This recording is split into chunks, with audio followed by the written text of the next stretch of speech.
वो है ना, श्री प्रेमानंद जी महाराज को कहते हैं ना, money is lost, nothing is lost, health is lost, something is lost and character is lost, everything is lost. और यही नहीं, अभी और सुनिए, यूएस डॉलर है, आपको अगर विजिबल हो तो देखो, ये एक यूएस डॉलर है ना, देखो ये जो है $1 है, $1 ठीक है। हाँ, तो ये जो US dollar, hello, welcome welcome welcome, मैं आदित्य सिंह स्वागत करता हूं आपका आज के इस वीडियो में, आज के इस क्लास में। अब आप क्लास 10th में आ चुके हैं, आपको वेरी वेरी कॉन्ग्रेचुलेशन इस बात के लिए। अंदर से सीनियर वाली फीलिंग आ रही होगी, हाँ, कि अब सीनियर हो गए, क्लास 10th में आ गए। तो अब आपको सिंसियर होने की भी जरूरत है। जैसे जैसे उम्र बढ़ता है इंसान का, जैसे जैसे इंसान बड़ा होता है, वैसे वैसे उस पर जिम्मेदारियां भी बढ़ती है। तो आपको अब सिंसियर होने की जरूरत है। आपने इससे पहले क्या किया वो कोई मायने नहीं रखता है। अब आप अच्छे से पढ़े, आपके बोर्ड के एग्जाम्स होंगे अगले साल, ठीक है। तो चलिए, मैं आदित्य सिंह, मैं आपको पढ़ाऊंगा, आपका अपना बड़ा भाई, मैं आपको पढ़ाऊंगा साइंस और एसएसटी। आज हम लोग पढ़ेंगे इकोनॉमिक्स का चैप्टर नंबर 1, जिसका क्या नाम है, डेवलपमेंट, विकास। आप मैं लेक्चर शुरू करने से पहले आपसे कहना चाहता हूं कि आप बुक खोल के रखिए, आपका इकोनॉमिक्स का बुक निकाल लीजिए और कॉपी आप साथ में लेकर के बैठे। मैं जो यहाँ पे आपको बोलूंगा, बताऊंगा, आप उसको नोट करते चले साथ साथ। आपका ये फर्स्ट क्लास है, मैं आपका बहुत तहे दिल से स्वागत करता हूँ, आपको बहुत सारी शुभकामनाएं देता हूँ। चलिए तो हम लोग शुरू करते हैं, ज्यादा टाइम ना वेस्ट करते हुए। देखिए, चैप्टर का नाम है डेवलपमेंट। आप बुक और कॉपी खोल के रखेंगे, ठीक है। चैप्टर का नाम है डेवलपमेंट।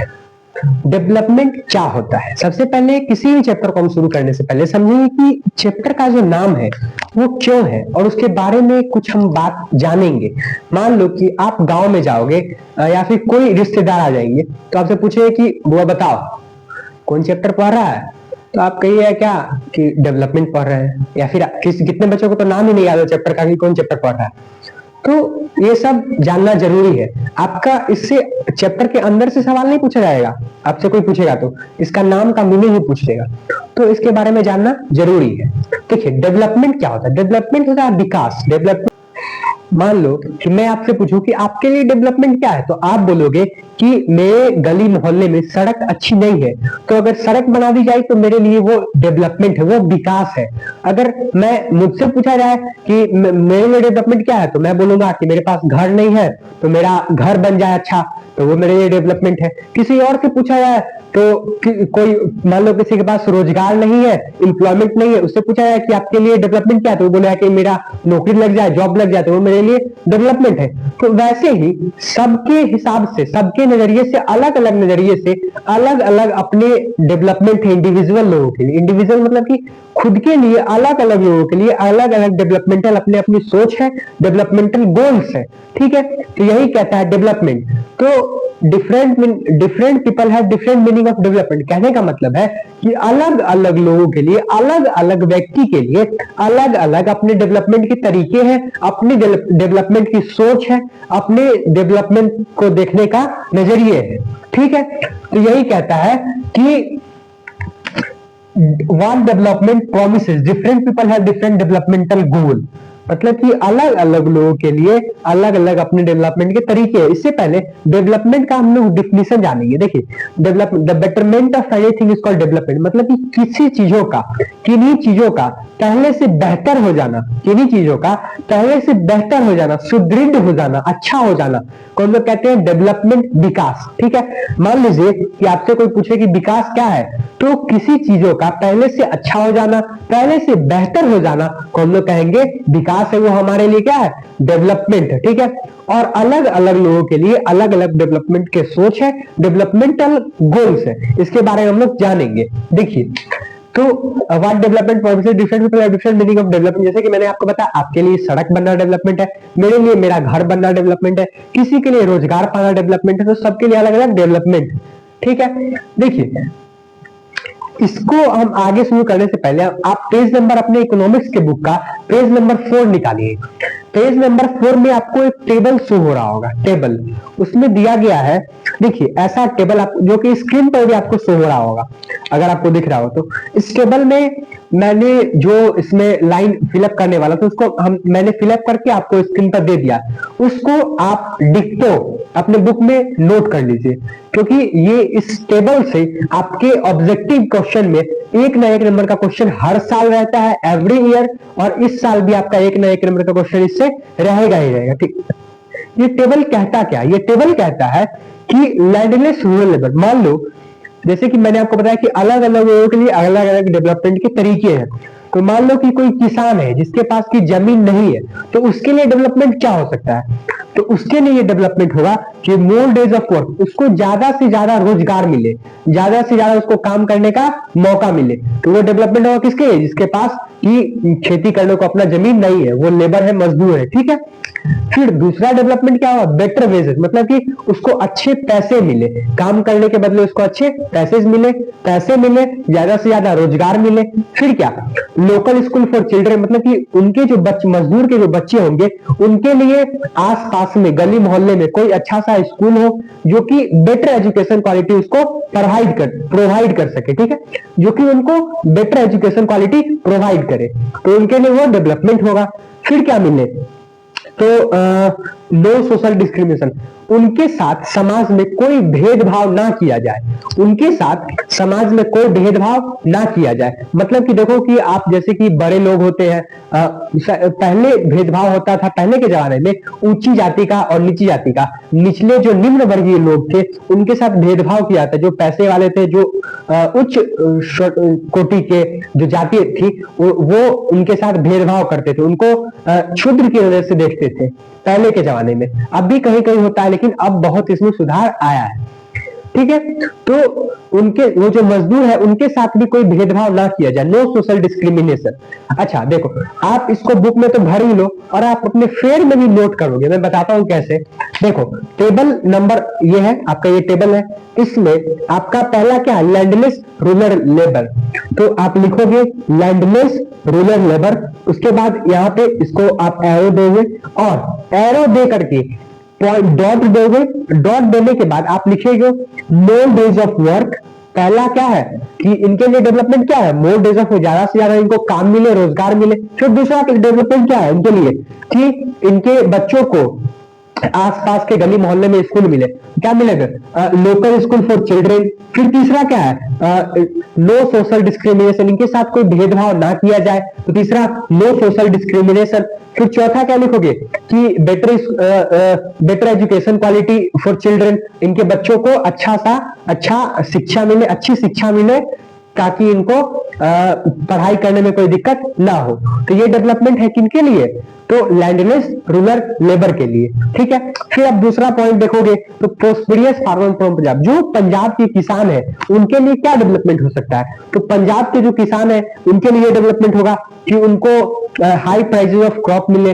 जैसे कि देखो यहाँ पे 2 नंबर दीजिएगा और यहाँ पे आप लिखिएगा प्रोस्पेरियस फार्मर फ्रॉम पंजाब। ठीक है, और यहाँ पे एरो दे करके फिर डॉट दे करके 1 नंबर में पहला पॉइंट, फिर दूसरा, फिर तीसरा, ताकि आपको याद करने में आसानी हो। जब आप खुद से लिखोगे ना अपने कॉपी में, तो आपको अपना राइटिंग अपना अच्छे से पढ़ा, अपना लिखा हुआ खुद को ज्यादा समझ में आता है। ठीक है, तो आप उसको नोट करते चलेंगे कॉपी में।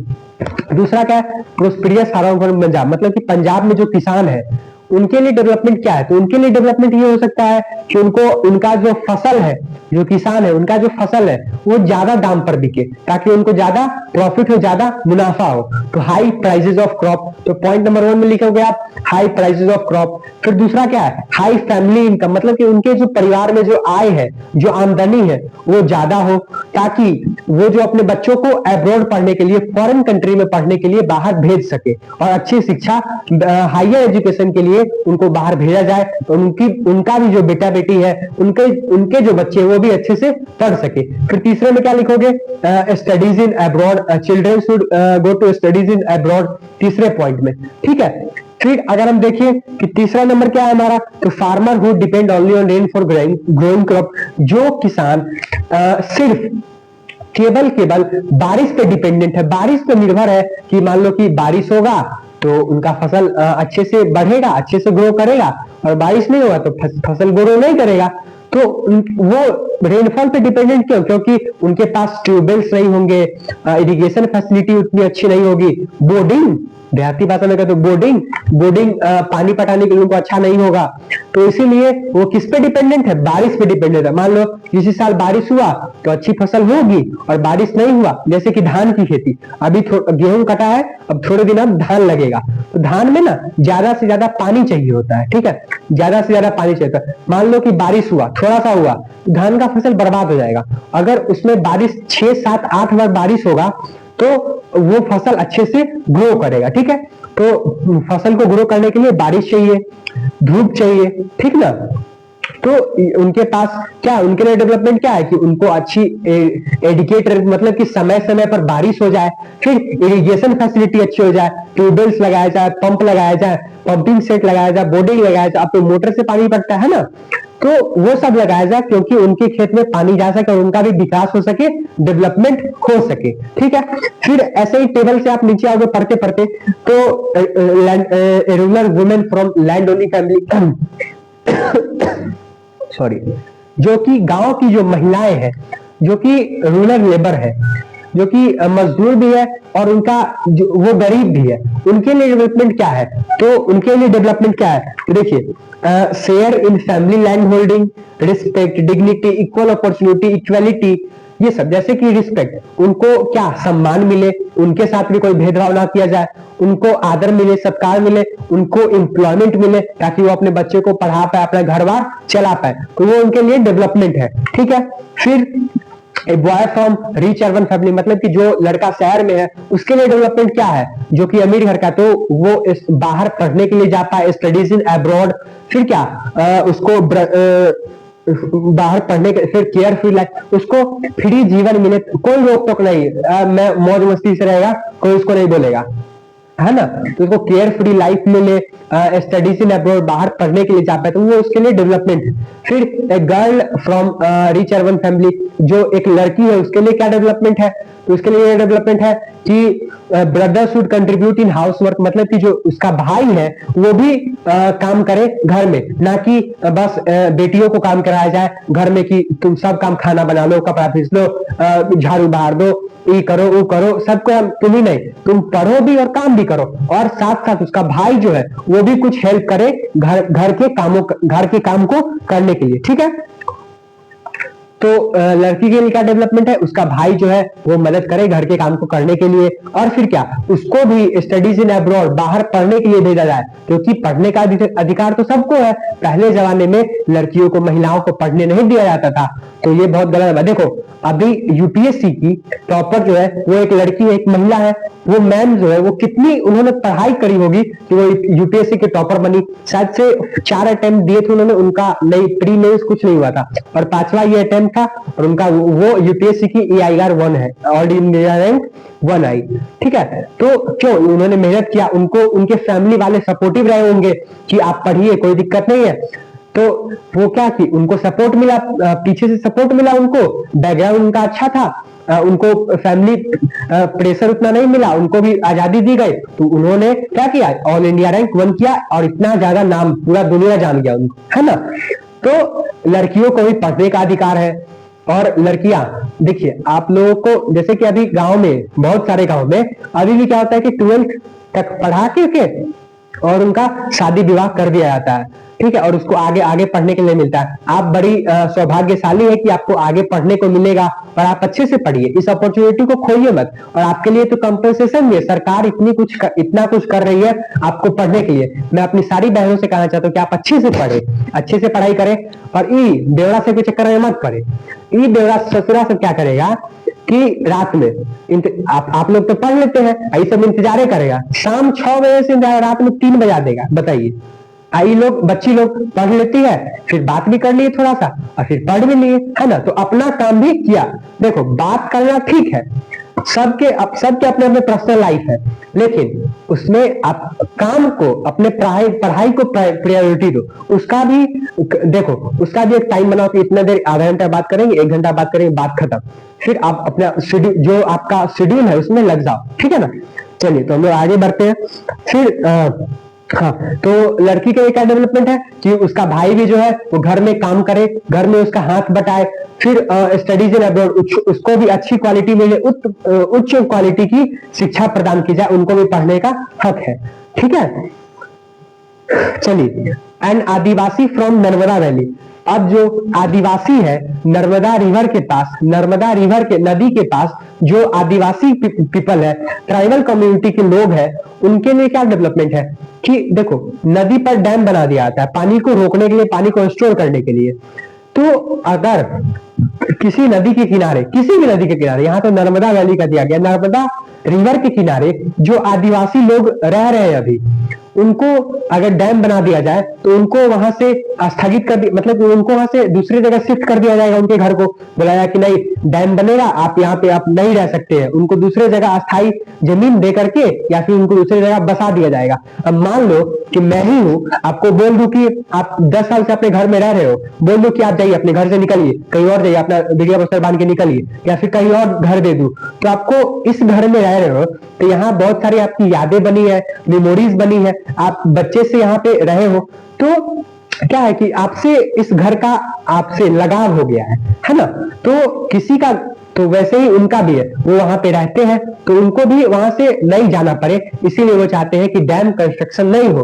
तो इसी में उनके लिए क्या डेवलपमेंट है कि no dam construction and distributes our leaves, मतलब कि उनके जो घर है वो ना उजाड़े जाए, दूसरी जगह ना शिफ्ट किए जाए। नहीं, इंडस्ट्रियलिस्ट जो है, इंडस्ट्रियलिस्ट चाहते हैं कि डैम बनाया जाए नर्मदा वैली पे, ताकि उनको ह्यूज अमाउंट में इलेक्ट्रिसिटी ट्रांसफर हो। देखो डैम में पानी स्टोर होता है, उस पानी से इलेक्ट्रिसिटी बनता है, तो इलेक्ट्रिसिटी, और इंडस्ट्री में तो ज्यादा से ज्यादा इलेक्ट्रिसिटी चाहिए है ना। तो वो इंडस्ट्रियलिस्ट चाहते हैं कि डैम बने और उससे ज्यादा से ज्यादा हमको प्रॉपर वाटर सप्लाई मिले, पानी भी ज्यादा से ज्यादा कंज्यूम करते हैं, उनको ज्यादा से ज्यादा पानी भी मिले, और वो क्या करे कि इलेक्ट्रिसिटी भी उससे ज्यादा से ज्यादा प्रोड्यूस कर सके, वो डेवलपमेंट है। लेकिन एक तरफ डेवलपमेंट है इंडस्ट्रियलिस्ट के लिए, तो आदिवासी कम्युनिटी के जो ट्राइबल कम्युनिटी के लोग हैं उनके लिए डिस्ट्रक्टिव भी है। तो डेवलपमेंट कहता है एक के लिए जो डेवलपमेंट है वो दूसरे के लिए भी जरूरी नहीं है कि वो डेवलपमेंट हुआ, दूसरे के लिए वो डिस्ट्रक्टिव भी हो सकता है। ठीक है, आपको समझ में आया मैंने क्या बताया कि what development promises different people have different meaning of development, मतलब कि अलग अलग लोगों के लिए अलग अलग अपने डेवलपमेंट के तरीके हैं, अलग अलग अपनी डेवलपमेंट की सोच है, अलग अलग अपने डेवलपमेंट की अलग अलग अपने डेवलपमेंट के तरीके हैं। ठीक है, तो अब इस पे हम लोग, आपको अगर ये टेबल अच्छे से नहीं समझ में आया तो इस पे हम 2 क्वेश्चन कर लेते हैं, और क्वेश्चन करने के बाद आपको ये क्वेश्चन अच्छे से समझ में आ जाएगा। देखिए 2019 में पूछा गया क्वेश्चन है, जैसा कि स्क्रीन पे आपको शो हो रहा होगा। ठीक है, देखिए कहता है ये क्वेश्चन कि can you imagine one developmental goal of landless rural labour. CBSE 2019 में क्वेश्चन पूछा गया इसी टेबल। देखिए टेबल का पहला पॉइंट कहता है लैंडलेस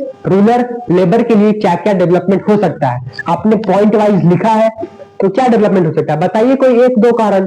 तो देखिए लैंडलेस रूरल के क्या डेवलपमेंट है कि बेटर वेजेस, मतलब कि उनको अच्छा से अच्छा पैसा मिले काम करने के बदले, मोर डेज ऑफ वर्क, ज्यादा से ज्यादा उनको काम मिले, और क्या local school for children, better quality of education for children, मतलब कि उनको बच्चों को ज्यादा से ज्यादा अच्छी शिक्षा मिले, और क्या नो सोशल डिस्क्रिमिनेशन। इन 4-5 में से कोई 2 आप लिख दीजिए, यही इस क्वेश्चन का आंसर है। ठीक है, फिर इस पे आप दूसरा क्वेश्चन देखो कि दूसरा क्वेश्चन है write any one aspiration that a prosperous farmer from Punjab में प्रोसेस फॉर हिज डेवलपमेंट, मतलब कि प्रोस्पेरियस फार्मर जो पंजाब के किसान है उनके लिए क्या डेवलपमेंट है। तो मैंने आपको दूसरे स्टेंजा में पंजाब के किसानों के लिए क्या डेवलपमेंट है कि उनको हाई प्राइसेस ऑफ क्रॉप, ज्यादा से ज्यादा अपने फसल का दाम मिले ताकि उनका विकास हो सके। फिर क्या उनके जो बच्चे हैं वो स्टडीज इन अब्रॉड, बाहर पढ़ने जा पाए। फिर क्या उनको जो हाई प्राइस ऑफ क्रॉप मिले, उनके बच्चे बाहर पढ़ने जा पाए, और क्या उनको भी समाज में इज्जत मिले, रिस्पेक्ट मिले, डिग्निटी मिले। इन 4-5 में से आप कुछ भी लिख सकते हैं। ठीक है, तो ये आपके सीबीएसई 2019 में 2 क्वेश्चन पूछे गए थे, ऐसे ही आपके एग्जाम में भी पूछा जा सकता है, तो आप इस टेबल को याद रखिएगा। ठीक है, चलिए अब हम लोग बढ़ते हैं अपने अगले टॉपिक की ओर। देखिए इनकम एंड अदर गोल्स। अगला क्या टॉपिक है हमारा, इनकम एंड अदर गोल्स। मतलब कि इनकम मतलब कि कमाई, और अलग अदर गोल्स मतलब कि अलग सोच, अलग अपने डेवलपमेंट के तरीके। ठीक है, देखिए इनकम ही नहीं, जैसे कि देखो पैसा कमाएंगे तो हम डेवलप करेंगे, ये सत्य है, लेकिन ये भी सत्य है कि पैसा ही डेवलपमेंट नहीं है। कहने का मतलब है पैसे से आप सब कुछ खरीद सकते हो, जो आपके सुविधे के लिए है वो आप खरीद सकते हो। मान लो कि आपके पास घर नहीं है तो आप घर बना सकते हो, आपके पास टीवी नहीं है, फ्रिज नहीं है, लैपटॉप नहीं है, बुक नहीं है, कोई भी चीज अगर नहीं है मेटेरियलिस्टिक गोल, तो आप उसको खरीद सकते हो। लेकिन इसके अलावा भी कुछ चीजें हैं जिसको कि आप नहीं खरीद सकते हो, और वो भी आपके डेवलपमेंट के लिए जरूरी है। वो क्या, देखिए गोल दो प्रकार के होते हैं, पहला मेटेरियलिस्टिक गोल्स और दूसरा non materialistic goals. Materialistic goals कहने का मतलब है कि टीवी, फ्रिज, जिसको कि आप मनी से बाई कर सकते हो, can be bought by money. Money से, पैसे के माध्यम से आप जिन चीजों को भी खरीद सकते हो वो कहलाएगा मेटेरियलिस्टिक गोल्स, और जिन चीजों को can not bought by money, जिन चीजों को आप पैसे से नहीं खरीद सकते हो, वो कहलाएगा क्या, आपका नॉन मेटेरियलिस्टिक गोल्स। जैसे कि मेटेरियलिस्टिक गोल्स की बात करें तो टीवी, फ्रिज जैसे कि एग्जांपल पे, एटसेट्रा एटसेट्रा। ठीक है, और नॉन मेटेरियलिस्टिक गोल्स की बात करें तो respect, dignity, freedom, equality, no social discrimination. कहने का मतलब क्या, रिस्पेक्ट, सम्मान। हम सम्मान हमें तो दूसरा ही देगा ना, हम अपना इज्जत बना के रखेंगे, हम कोई ऐसी हरकत नहीं करेंगे कि हमको समाज में लज्जित होना पड़े, लेकिन इज्जत तो कोई दूसरा ही देगा ना। और इज्जत करे भी क्यों ना, आप अच्छे से रह रहे हो समाज में, आप सपोर्टिव हो, आप अच्छा काम करते हो, है ना, तो रिस्पेक्ट जो है वो सामने वाला देता है। ठीक है, तो रिस्पेक्ट जो है वो जरूरी है। अब मान लो टीवी फ्रिज रहेगा तो टीवी दिखाइएगा, ये सम्मान दिखाइएगा, सम्मान दिखाइएगा, कहा कि रिस्पेक्ट है आपके पास तो नहीं है, तो टीवी दिखाओ, टीवी है, ये कोई बात थोड़ी होगा, है ना। फिर इक्वालिटी, फ्रीडम, आजादी, मतलब कि आपको, जैसे कि हमारा भारत गुलाम था इतने वर्षों तक, मुगलों का, फिर अंग्रेजों का, है ना, और 1947 में आजाद हुआ। जब 1947 को हमारा देश आजाद हुआ, हमारा देश इंडिपेंडेंट हुआ, खुद पर डिपेंडेंट हुआ, तो हम जो अंग्रेजों से आजाद हो गए, सबसे आजाद हो गए, हमारी अपनी कॉन्स्टिट्यूशन बनी 1950 में, है ना। 1950 में हमारा अपना संविधान बनाया गया। ठीक है, तो क्या हुआ कि तब से हमारा देश खुद पे चल रहा है। हमको अपने देश में बोलने की इजाजत है, गलत चीजों पर बोलने की इजाजत है, विरोध करने की इजाजत है, प्रदर्शन करने की इजाजत है। हमें कोई कहीं कोई कपड़ा पहनने से नहीं रोक सकता है, मतलब कि जो मन आप करो, खाली बस गलत काम नहीं करो, ठीक है ना। तो फ्रीडम भी जरूरी है हमारी जिंदगी में। पैसा रहेगा, मान लो कि हम आपको दे दे 20 लाख रुपए, 20 लाख रुपए आपको दे दे, बोले कि एक ही कपड़ा में बंद कर दे, ताला मार दे, 6 महीना उसी में रहो तुम, तो आप नहीं रह पाइएगा, घूटे। पैसा लेके क्या करेंगे जब हमको बाहर का वातावरण देखने को नहीं मिलेगा, आदमी से, दूसरे लोगों से कहीं घूमने जाने को नहीं मिलेगा, देखने से नहीं मिलेगा, तो हम पैसा लेके खाएगा तो आदमी खाना ही ना, पैसा थोड़े ना खाएगा, खाना तो खाना ही है, ठीक ना, पैसा तो नहीं खाएगा। तो इसीलिए जो मेटेरियलिस्टिक गोल्स है उनके अलावा भी नॉन मेटेरियलिस्टिक गोल्स भी हमारी जिंदगी में बहुत मायने रखते हैं, बहुत जरूरी है। ठीक है, जैसे कि जॉब सिक्योरिटी, जहां आप काम कर रहे हो तो वो आप जिसके यहाँ काम कर रहे हो उसको वो सिक्योरिटी दे कि आपको जॉब से हम नहीं निकालेंगे, आप काम करते रहिए, अच्छा करते रहिए, ठीक है। तो ये सब एटसेट्रा चीजें जो है हमारी जिंदगी में बहुत मायने रखती है, जैसे कि लव, प्यार, प्रेम, तो ये भी हमारी जिंदगी में मायने रखता है। मान लो कि आप सबके माता पिता प्रेम करते हैं, है ना, तो मान लीजिए किसी के माता पिता बस मारे ही, सुबह शाम बस लात ही मारे, प्रेम ही ना करे, तो ये तो गलत बात है। गलती करो तो मार भी खाओ, फिर बाद में प्रेम भी हो, है ना, तो लव भी जरूरी है। मतलब कि ये सारी चीजें हैं जो कि आपके जीवन में बेसिक नीड है, आपको जीवन यापन करने के लिए, जीवन जीने के लिए जरूरी है। ठीक है, अब हम लोग आगे बढ़ते हैं। अब हमारा आगे है नेशनल डेवलपमेंट। देखिए एक, अब हमने बात किया इतने दिनों से कि किसी इंडिविजुअल व्यक्ति के लिए, किसी एक आदमी के लिए डेवलपमेंट क्या है। अब हम लोग बात करेंगे पूरे देश के लिए डेवलपमेंट क्या है, पूरे देश के लिए क्या डेवलपमेंट है। तो देखिए नेशनल डेवलपमेंट, सबसे पहले नेशनल डेवलपमेंट को पता करते हैं हम कि कंट्री में जितना भी इनकम आ रहा है, इनकम जनरेट हो रहा है, मतलब कि कंट्री जितना इनकम जनरेट कर रही है उसके हिसाब से हम लोग नेशनल डेवलपमेंट को निकालते हैं। और नेशनल डेवलपमेंट को निकालते हैं, और नेशनल डेवलपमेंट को जो हम निकालते हैं तो उसको हम पर कैपिटा इनकम बोलते हैं या फिर एवरेज इनकम बोलते हैं। क्या बोलते हैं? पर कैपिटा इनकम या फिर एवरेज इनकम। देखिए, national development, the ability of a country to improve the living standard of its citizen, मतलब कि किसी भी कंट्री का, किसी भी देश का, उसके नागरिकों का उनके नागरिकों का रहने सहने का तरीका, उनका विकास, किसी भी देश के नागरिक का विकास होगा वो देश का विकास होगा।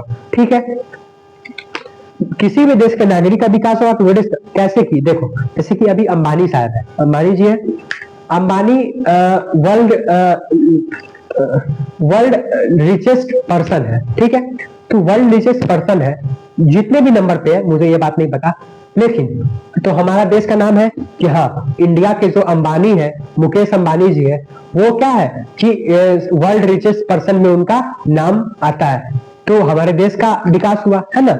और फिर क्या कि जैसे कि हमारे देश में सब जगह शिक्षा व्यवस्था अच्छी हो जाएगी, तो हम लोग पढ़ेंगे, आप लोग पढ़ेंगे, सब पूरा देशवासी अच्छे से एजुकेशन लेगा, और उनके घर में उनका अगर नौकरी होगा तो वो क्या करेंगे कि देश में कंट्रीब्यूट करेंगे, अपना कंट्रीब्यूशन देंगे।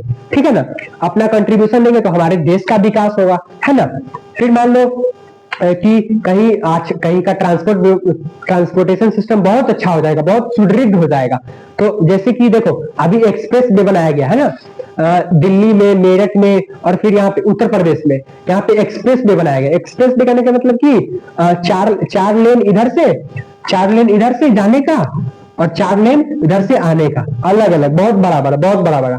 उस पे आप उसका स्पीड लिमिट रहता है 100, मतलब ये सब एक्सप्रेस वे का अलग अलग स्पीड लिमिट, लेकिन वो बहुत चौड़ा रोड बनाया गया। ठीक है ना, उस पे जाम वाम कुछ नहीं लगता। तो वो ट्रांसपोर्टेशन सिस्टम अच्छा, जो पहले रास्ता खराब हुआ करता था, जो पहले 5 घंटा लगते जाने में, वो 2.5 घंटे में हो जाता है। आधा समय हो गया कि नहीं, तो किसी देश का ट्रांसपोर्टेशन सिस्टम अच्छा हुआ मतलब कि देश का विकास हुआ, किसी देश का एजुकेशन सिस्टम अच्छा हुआ मतलब कि देश का विकास हुआ, किसी देश का हेल्थ फैसिलिटी अच्छा हुआ मतलब कि देश का विकास हुआ। तो वहां के सिटीजन, वहां के किसी देश के जब नागरिक का विकास होगा तो उसके देश का विकास ऑटोमेटिक होगा। ठीक है, चलिए, तो यही कहता है हमारा नेशनल डेवलपमेंट। देखिए, अब कैसे हमको पता चलेगा कि कौन सा देश ज्यादा डेवलप है और कौन सा देश उससे थोड़ा कम डेवलप है, फिर उससे कम। तो हम कंपैरिजन कैसे करेंगे कि कौन सा कंट्री ज्यादा डेवलप है, कौन सा कंट्री कम डेवलप है। देखिए, कंपैरिजन करने के लिए हम पर कैपिटा इनकम निकालते हैं, जिसको कि हम लोग एवरेज इनकम भी कहते हैं। कंपैरिजन करने के लिए हम लोग पर कैपिटा इनकम निकालते हैं, जिसको कि हम लोग एवरेज इनकम भी कहते हैं। क्या निकालते हैं? पर कैपिटा इनकम, जिसको कि हम लोग एवरेज इनकम भी कहते हैं। ठीक है, पर कैपिटा इनकम, जिसको कि हम लोग एवरेज इनकम भी कहते हैं। अब पर कैपिटा इनकम क्या है, एवरेज इनकम। देखिए, किसी भी देश का डेवलपमेंट कितना हुआ है एक साल में, उसके देश कितना कमाई कर रहा है, वो हम पर कैपिटा इनकम के माध्यम से पता लगाते हैं, या फिर स्टेट। पर कैपिटा इनकम कहता है कि जितने आपकी कंट्री में पॉपुलेशन है, जितने आपकी कंट्री में लोग हैं, उसके कमाई को और उसके पॉपुलेशन को बराबर बांट दीजिए, और जितना टोटल कमाई आएगा वही आपका पर कैपिटा इनकम है। मतलब कि पर कैपिटा इनकम निकालने के लिए हम लोग, फॉर्मूला होता है इसका, total number of income by total number of population. ठीक है ना, पॉपुलेशन। ठीक है, मतलब कि पर कैपिटा इनकम में से निकलता है तो पूरे देश के नागरिकों का इनकम जोड़ा जाएगा और पूरे देश के नागरिकों का पॉपुलेशन जोड़ा जाएगा, जनसंख्या को जोड़ा जाएगा और उसको डिवाइड किया जाएगा, तो हमारा क्या निकलेगा? देश का पर कैपिटा इनकम। ठीक है, तो कंट्रीज को हम कंपेयर किस हिसाब से करते हैं? तो पर कैपिटा इनकम के हिसाब से हम कंट्रीज को कंपेयर करते हैं। जैसे कि देखिए, countries are compare on the basis of income earn, मतलब कि जितना वो कमाई कर रहा है पूरे साल में, ठीक है ना, उसी के बेसिस पे हम किसको कंपेयर करते हैं, पर कैपिटा इनकम को। कंट्रीज विथ पर capita income is 12,056 US$ per annum, मतलब कि जिन भी कंट्री का इनकम 12,056 US$ है 2017 के डेटा के हिसाब से, 2017 के डेटा के हिसाब से जिन कंट्री का भी पर कैपिटा इनकम 12,056 US$ है वो कंट्री रिच कहलाएंगी, और जिन कंट्री का जो कि पर कैपिटा इनकम है वो 955 US$ या फिर उससे कम है वो पुअर कंट्रीज कहलाएंगी, मतलब कि पुअर कंट्रीज कहलाएंगी। Less per capita income are called poor countries, ठीक है ना।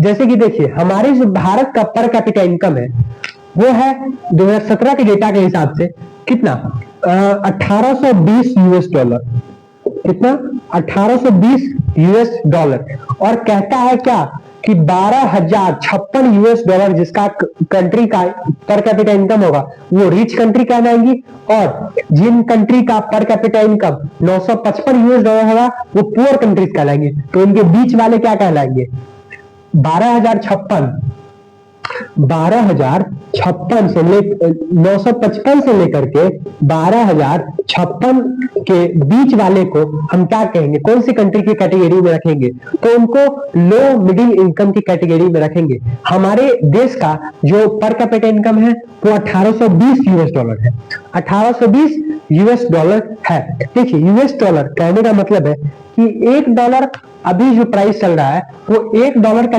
होता है 85.70 रुपी। हमारे भारत में हमारा करेंसी है रुपी, ठीक है ना, तो 85.70 रुपी को $1 कहते हैं अभी के टाइम में। अगर अमेरिका करेंसी है US$, ठीक है, डॉलर, वहां से अगर हम ₹1 लेके आएंगे तो हमारे यहाँ कितना होगा, 85.17 रुपया उसका वैल्यू होगा। जैसे कि देखिए डॉलर है मेरे पास, देखो ये एक US$ है, ठीक है ना, ये एक US$ है। आपको अगर विजिबल हो तो देखो ये एक US$ है ना, देखो ये जो है $1 है, $1 देख रहा है, हाँ। तो ये जो US$ है इसका कितना वैल्यू है अभी, तो इसका वैल्यू है 85.70 रुपी, 85.70 रुपया अभी डॉलर का वैल्यू चल रहा है, जैसे कि आपने देखा, ठीक है। तो हमारे यहाँ कोई आदमी 85 रुपए कमाएगा तो मतलब कि US$ में कितना, $1 कमाया, ठीक है। तो हम पर कैपिटा इनकम को डॉलर में कैलकुलेट करते हैं।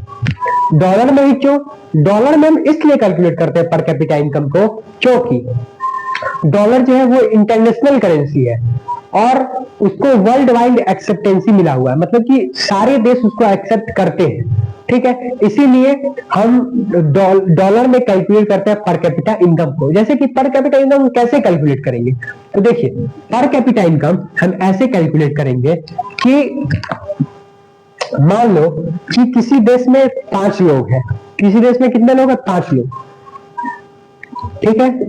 किसी देश में कंट्री कितने लोग हैं, 5, 1 2 3 4 5 लोग हैं, ठीक है। एक का कमाई है 100 रुपया, 200, 300, 400 और एक 500, ठीक है। 5 लोग हैं, एक कमा रहा है 100, 200, 300, 400, 500। अब फॉर्मूला क्या कहता है हमारा, total number of income by total number of population. तो पॉपुलेशन कितना है कंट्री में, 5 लोग हैं, 1 लोग 2 3 4 5, तो नीचे क्या होगा 5, ऊपर में क्या, total number of income, income को जोड़ दो तो 100 और 200, 300, 3 3 6, 6 4 10, 100, 10 5 15, तो ऊपर में 1500, अब 5 से कट गया तो 300, मतलब कि इसका जो एवरेज इनकम होगा, पर कैपिटा इनकम होगा वो 300 रुपया होगा। कितना होगा, 300 रुपए। समझ में आया।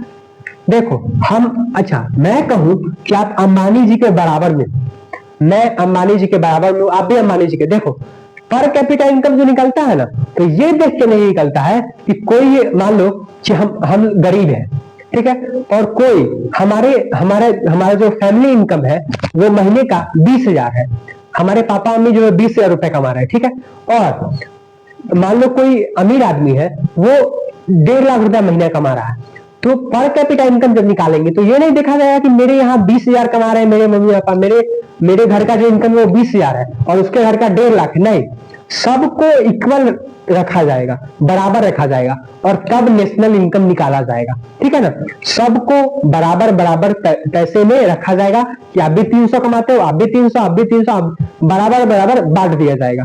ठीक है, तब निकलेगा हमारा क्या, पर capita income. Total number of income by total number of population आपके 3 नंबर के क्वेश्चन में रहेगा, आपके एग्जाम में 3 नंबर में रहेगा आपके एग्जाम में।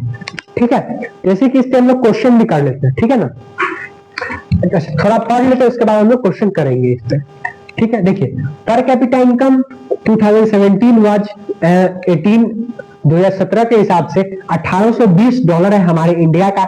India is category of low middle income countries. हमारा भारत जो है वो लो मिडिल इनकम कंट्रीज में कहलाता है।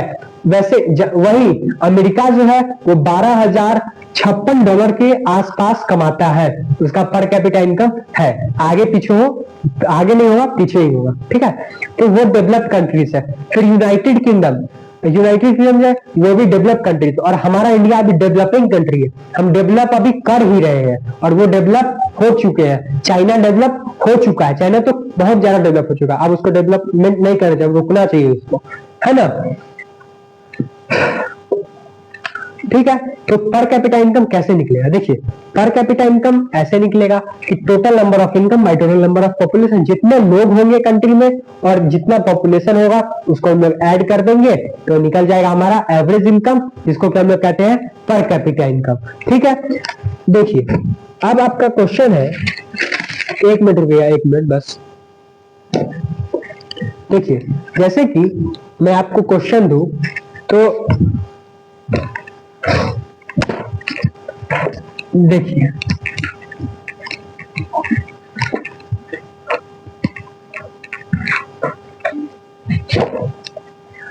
मान लीजिए कि कंट्री ए है, ठीक है, कंट्री बी, ठीक है, ये है भारत, ये है भिखमंगा पाकिस्तान। ठीक है, ये क्या है, भारत, ये भिखमंगा पाकिस्तान। मान लीजिए कि 1 2 3 4 5 लोग हैं, दोनों कंट्री में 5 लोग हैं। ठीक है, यहां एक आदमी 1,000 रुपए कमा रहा है महीना, फिर दूसरा 2,000, तीसरा 3,000, चौथा 4,000, पांचवा 5,000। ठीक है, और कंट्री बी जो है, जो भिखमंगा पाकिस्तान है, उसके देश में एक आदमी 100 रुपया, एक आदमी 50 रुपया, एक आदमी 10 रुपए, एक आदमी 20 रुपए, एक आदमी 5 रुपए कमा रहा है। ठीक है, अब बोलेंगे कि आप इन दोनों कंट्री का पर कैपिटा इनकम निकालिए। ठीक है, तो पर कैपिटा इनकम कैसे निकलेगा, देखिए पर कैपिटा इनकम कुछ ऐसे निकलेगा कि कंट्री ए, फॉर्मूला क्या होता था, total number of income by total number of population. जितना इनकम रहेगा और जितना पॉपुलेशन रहेगा उसको हम डिवाइड कर देंगे तो हमारा पर कैपिटा इनकम निकल जाएगा। देखिए तो इसके इनकम को जोड़ दीजिए पहले, 1,000, 2,000, 3,000, 3 3 6,000, 6 4 10 5 15,000। ठीक है, 15,000 कंट्री का इनकम हुआ, और कितने लोग मिलकर कमा रहे हैं 15,000, 1 2 3 4 5 लोग मिलकर कमा रहे हैं कितना, 15,000, 5 3 15, मतलब कि 3,000 जो है ये इसका एवरेज इनकम है। इसी को अगर हम डॉलर में कन्वर्ट कर देते हैं तो हमारा क्या निकल जाएगा, यूएस डॉलर में आ जाएगा हमारा कंट्री का इनकम। ठीक है, वही दूसरा भिखमंगा है ये पाकिस्तान, 100 रुपए इसके एक आदमी कमा रहा है, और उससे उम्मीद भी क्या कर सकते हैं 100 से ज्यादा, 100, फिर दूसरा 50, फिर तीसरा 10, 150, 150, 160, 180 और फिर 5, 185 रुपए। कितने लोग मिलकर कमा रहे हैं, 5 लोग मिलकर कमा रहे हैं। तो इसको काटिए, 5 15 35, मतलब कि 37 रुपए जो है इसका एवरेज इनकम है। 37 रुपए इसका क्या है, एवरेज इनकम, मतलब कि 37 रुपए ईवी कमा रहा है, 37 ईवी, 37 ईवी और 37 ईवी, और यहाँ 3-3 हजार सब कमा रहे हैं। ठीक है, ये एवरेज इनकम है, समझ में आया। तो इसी को कहते हैं एवरेज इनकम। अब इसको हम यूएस डॉलर में क्या करें, 85 रुपए माइनस में आएगा, है ना, नहीं आएगा। मैं $1 का 85 रुपया होता है, ये कमा कितना रहा, 37 रुपया पर आदमी। तो क्या होगा इसका, भिखमंगों को क्या कहा जाए, समझ में आया, पर कैपिटा इनकम वैसे निकलता है। इससे आपका एग्जाम में 3 नंबर का क्वेश्चन रहेगा ही रहेगा, ठीक है, पहले भी पूछा गया है, अब भी पूछा जाएगा। चलिए अब हम लोग बढ़ते अपने अगले टॉपिक की।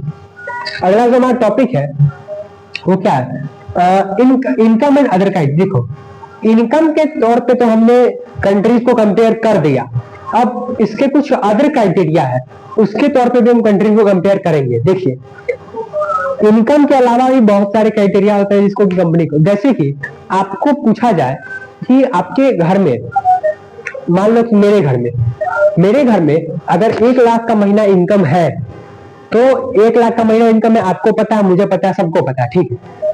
अगर मेरे घर में मुझे बीमारी हो जाए, कोई मतलब कि डिजीज हो जाए, अगर उसमें और 1 लाख रुपया इनकम है और मेरे बीमारी में ही सारा पैसा चला जाए, तो मेरा इनकम हो पाएगा, नहीं हो पाएगा। और मेरे घर में जो इनकम होगा उससे विकास हो पाएगा, नहीं हो पाएगा, मेरे बीमारी में सारा पैसा चला जाएगा, ठीक है। वैसे ही इनकम जो है, इनकम के आधार पर ही हम सब पूरे डेवलपमेंट को नहीं बताते हैं, इसमें कुछ और क्राइटेरिया, उसको हम लोग पर देखिए। पहला हमारा इन्फेंट मोर्टेलिटी रेट, क्या है, infant mortality rate. Infant mortality rate मतलब कि जो पर 1000 लीव बर्थ है, मान लो कि 1000 बच्चों का जन्म हुआ, 1000 बच्चों का जन्म हुआ, ठीक है, और 1000 बच्चों का जन्म हुआ, उनमें से साल भर अपना पूरा करने से पहले, मतलब कि एक बर्थडे मनाने से पहले, मान लो कि 1000 बच्चों का जन्म हुआ और वो अपना 1 साल पूरा नहीं करता, 1 साल तक वो नहीं जी पाए और उससे पहले उनकी मृत्यु हो गई, तो उसी को कहते हैं हम इन्फेंट मोर्टेलिटी रेट। मतलब कि इन्फेंट मोर्टेलिटी रेट मतलब कि जो अपना 1 साल नहीं कंप्लीट करता है और उनकी मृत्यु हो गई, उसको हम लोग कहेंगे इन्फेंट मोर्टेलिटी रेट।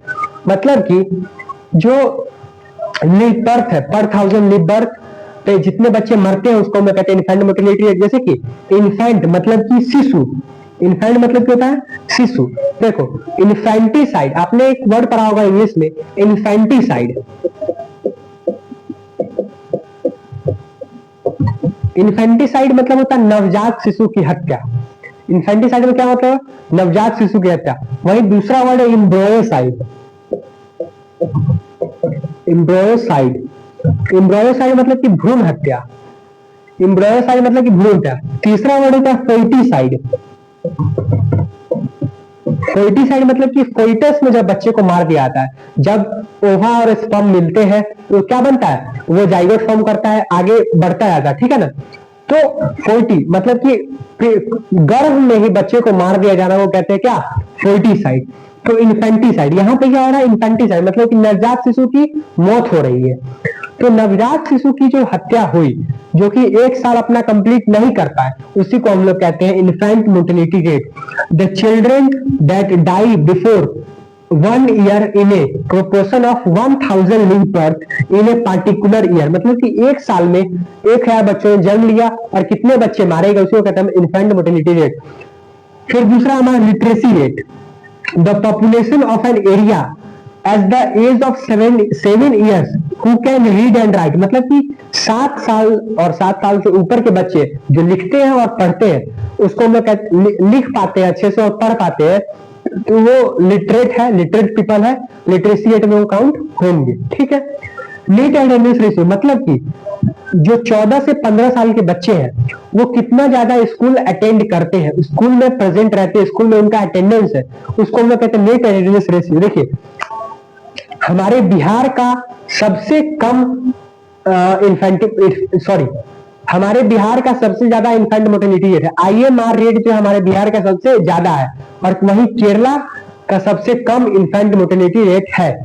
हमारे बिहार का सबसे ज्यादा इन्फेंट मोर्टेलिटी रेट है, मतलब कि हमारे बिहार में अगर 1000 बच्चों ने जन्म लिया, तो उनके डाटा मैं बताऊंगा आपको। मान लो कि 1000 बच्चों ने जन्म लिया तो 30 बच्चे मारे गए और 970 बच्चे जिंदा है। वहीं केरला में अगर 1000 बच्चों ने जन्म लिया, बस 5 बच्चे मारे गए और 955 बच्चे जिंदा है, तो उनका अच्छा है।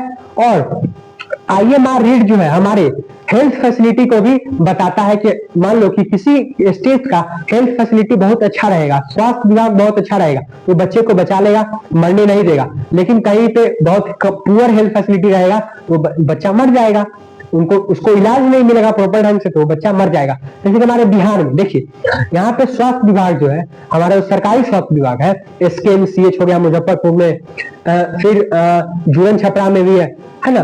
फिर तो यहाँ पे क्या होता है कि आप जब जाओगे सरकारी हॉस्पिटल में तो बैठे नहीं आप पहले बैठिए 2 घंटा, उसके बाद आपका पुर्जा कटाएगा, है ना।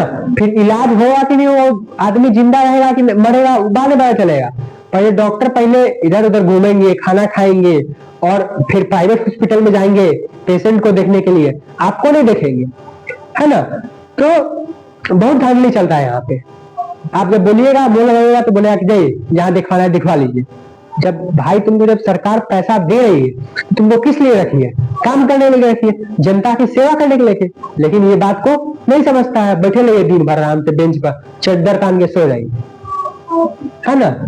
चलिए, तो इन्फेंट मोर्टेलिटी रेट जो है वो आपके हेल्थ फैसिलिटी को भी बताता है। फिर दूसरा हमारा लिटरेसी रेट, मतलब कि 7 साल के जो बच्चे हैं वो अच्छे से बोल पाते हैं, अच्छे से पढ़ पाते हैं, अच्छे से लिख पाते हैं, उसको हम लोग कहेंगे लिटरेसी रेट। हमारे बिहार का लिटरेसी रेट सबसे कम है, हमारे यहाँ अनपढ़ गवार लोगों की संख्या सबसे ज्यादा है, और केरला में पढ़े लिखे लोगों की संख्या सबसे ज्यादा है। हमारे यहाँ अनपढ़ गवार लोगों की संख्या सबसे ज्यादा है और पढ़े लिखे लोगों की संख्या बहुत कम है, और वही केरला में पढ़े लिखे लोगों की संख्या सबसे ज्यादा है और अनपढ़ गवार लोगों की संख्या बहुत कम है। ठीक है। फिर तीसरा का नेट अटेंडेंस रेशियो, 14 से 15 साल के बच्चे हैं वो कितने ज्यादा स्कूल अटेंड करते हैं? हमारे बिहार में सबसे कम बच्चे स्कूल अटेंड करते हैं। यहाँ जाएगा सरकारी स्कूल में, गवर्नमेंट स्कूल में, तो खिड़की है, उसमें खिड़की का गेट ग्रिल नहीं, उसमें बैग रखेगा, उसको बोलते हैं बस्ता रखेगा, बट अटेंडेंस बना है, गायब, खिड़की कूद के भाग जाएगा। गार्जियन भी वैसे नहीं खोजेगा, चलेगा गोली खेलेगा, उधर बहुत दिन मैच खेलेगा, और मास्टर साहब आराम से सुतर। जब बच्चे नहीं पढ़ना चाहेगा मास्टर क्या पढ़ाएगा? मैं या फिर कोई भी टीचर, कोई भी सर, जब कोई आपको घोर के तो नहीं पिला देगा, पढ़ाएगा ही ना, आराम से ही पढ़ाएगा, है ना। तो जब बच्चा को इच्छा नहीं रहेगा कि हम पढ़े तो कैसे पढ़ाएगा कोई? तो चल जाएगा वो गोली खेलने, तो गोली खेला, जिंदगी भर खेलेगा गोली। टीचर भी चद्दर टांगे सो, उसको क्या पैसा मिल रहा है, दिन काटेगा, जाएगा, जिंदगी बीत गया इसी में, है ना। तो हमारे बिहार का जो लिटरेसी रेट है वो सबसे कम है और केरला का सबसे ज्यादा लिटरेसी रेट है। और तो यहाँ पे गार्जियन सब यहाँ पे अति का पैसा खिचड़ी मिला कि नहीं स्कूल में ये खोजेगा।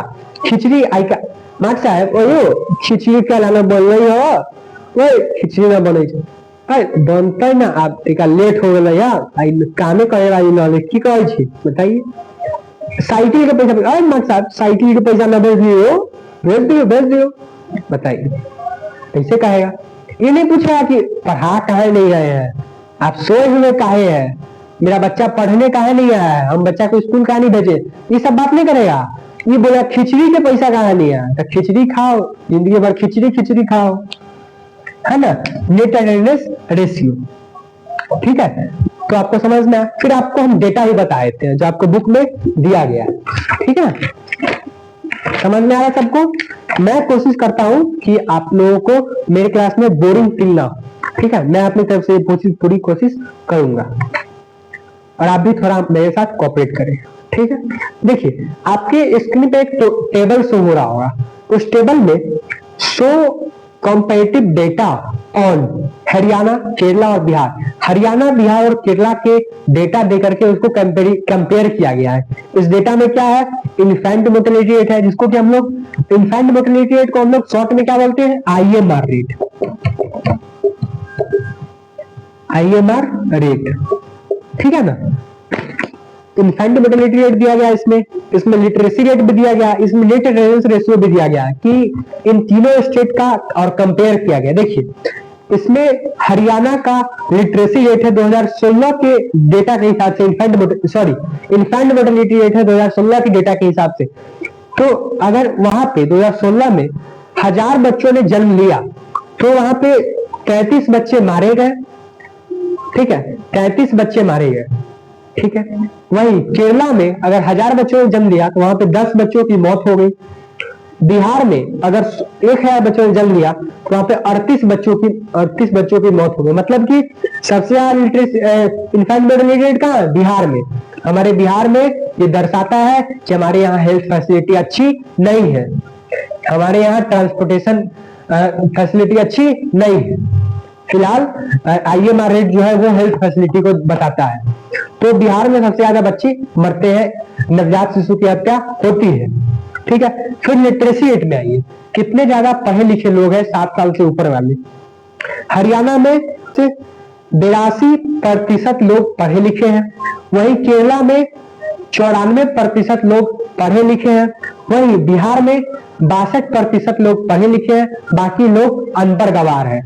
और लिटरेसी रेट में 62% जो भी है वो डिग्री लेके घूम रहे हैं, है ना। उनको भी रोजगार भी है नहीं है, पूरे को 30 से 40% को रोजगार है, उससे ज्यादा है भी नहीं, ठीक। वहीं हम लोग नेट अटेंडेंस रेशियो देखें कि 14 से 15 साल तक के बच्चे जो है वो कितना ज्यादा स्कूल को अटेंड करते हैं। तो हरियाणा में 100 बच्चों में 61 बच्चे स्कूल को अटेंड करते हैं। केरला में 83 बच्चे 100 बच्चों में से स्कूल को अटेंड करते हैं। वहीं बिहार में 100 बच्चों में से मात्र 43 को बच्चा स्कूल को अटेंड करता है, स्कूल जाता है, उनका नेट अटेंडेंस रेशियो ठीक है। बाकी बच्चा गोली खेलने आता है, मैच खेलने आता है, क्रिकेट खेलने आता है, खिड़की तरफ के भाग जाता है। तो यही है, मतलब कि हमारा बिहार IMR रेट में सबसे पीछे, इन्फेंट मोर्टेलिटी रेट में सबसे पीछे, और फिर क्या कहते हैं लिटरेसी रेट में सबसे पीछे, नेट अटेंडेंस रेशियो में भी सबसे पीछे है। मतलब कि हमारे यहाँ अनपढ़ गवार की संख्या बहुत ज्यादा है। चलिए ठीक है, चलिए अब हमारा अगला है पब्लिक फैसिलिटी। मैं पब्लिक फैसिलिटी के बारे में लिख लेता हूं, उससे पहले हम लोग क्वेश्चन कर लेते हैं, है ना। क्वेश्चन करना बहुत जरूरी है। 1 मिनट, बस 1 मिनट। देखिए आपके स्क्रीन पे क्वेश्चन शो हो रहा होगा। क्वेश्चन कहता है why is per capita income counted in rather than 1 rupee. मतलब कि पर कैपिटा इनकम को हम डॉलर में ही क्यों काउंट करते हैं। तो मैंने आपको बताया कि पर कैपिटा इनकम को हम डॉलर में इसलिए काउंट करते हैं क्योंकि डॉलर जो है वो वर्ल्ड वाइड एक्सेप्टेंसी है इसका, मतलब कि पूरे दुनिया में ये एक्सेप्ट किया जाता है, इसीलिए हम पर कैपिटा इनकम को डॉलर में काउंट करते हैं। ठीक है, $1 का हमारे यहाँ 85.17 रुपए होता है, समझ में आया, इसीलिए हम काउंट करते हैं। देखिए क्वेश्चन पूछा हुआ मैंने आपको बताया अभी। चलिए फिर अगला क्वेश्चन है हमारा, देखिए ये आपका CBSE 2015 में पूछा भी गया ये क्वेश्चन, जैसे कि आपके स्क्रीन पे शो हो रहा होगा। Per capita define the terms of पर कैपिटा इनकम और नेट अटेंडेंस रेशियो। मतलब कि टर्म डिफाइन करना है किसका, पर कैपिटा इनकम का और नेट अटेंडेंस रेशियो का। पर कैपिटा इनकम क्या है, तो total income of any country, मतलब किसी भी देश का टोटल ऑफ इनकम हम कैलकुलेट करेंगे तो वो पर कैपिटा इनकम कैलकुलेट करेंगे। ठीक है, पर capita income is the total income of country divided by the total number of population. मतलब कि जितना उसमें इनकम होगा उसको डिवाइड करेंगे किससे, उसके पॉपुलेशन से। It is also called average income, और इसको हम लोग एवरेज इनकम भी कहते हैं, मैंने आपको बताया। ठीक है, फिर क्या है net attendance ratio. Net attendance ratio क्या है कि 14 से 15 साल के जो बच्चे हैं वो कितना स्कूल अटेंड कर रहे हैं, उसको हम कहते हैं नेट अटेंडेंस रेशियो। तो इसको डिफाइन करना था, और किसमें पूछा है, 2015 में पूछा गया है, और CBSE 2020 में भी पूछा गया है, डिफाइन पर कैपिटा इनकम। देखिए इसमें 2 क्वेश्चन है। पहला है define the following terms of पर capita income and net attendance ratio, जो कि CBSE 2015 में पूछा गया है। दूसरा है डिफाइन पर कैपिटा इनकम, जो कि CBSE 2020 में पूछा गया। देखिए प्रीवियस ईयर मैं आपको बताते चल रहा हूं ताकि आपको अगर टॉपिक, मैं अपनी तरफ से पूरी कोशिश करता हूं कि आपको मैं समझा के जाऊं। मैं आपको समझा, मुझे नींद नहीं आएगी, लेकिन अगर फिर भी मुझसे कहीं कमी रह जाए तो क्वेश्चन उसको ठीक करें। ठीक है, क्वेश्चन करके आपको अच्छी समझ में आ जाए। चलिए अब हम लोग और क्वेश्चन करते हैं। मैं क्वेश्चन नंबर लिख के लाया हूं, वो देख के बता रहा हूँ, ठीक है। देखिए 28 हाँ देखिए, ये जो आप हम लोग ने पर कैपिटा इनकम निकाला, total number of income and total number of population, वो आपको सेव हो रहा होगा इस पे। जैसे कि मैंने कंट्री ए का बताया था, कंट्री बी का बताया था, तो यहाँ पे दिया गया है कंट्री ए। कंट्री ए में पहला आदमी जो है वो 10,500 कमाता है, दूसरा आदमी 9,800 कमाता है, तीसरा आदमी 9,500, चौथा आदमी 10,000 और पांचवा आदमी 1,500 कमाता है। तो आप इसका एवरेज इनकम निकाल के बताइए।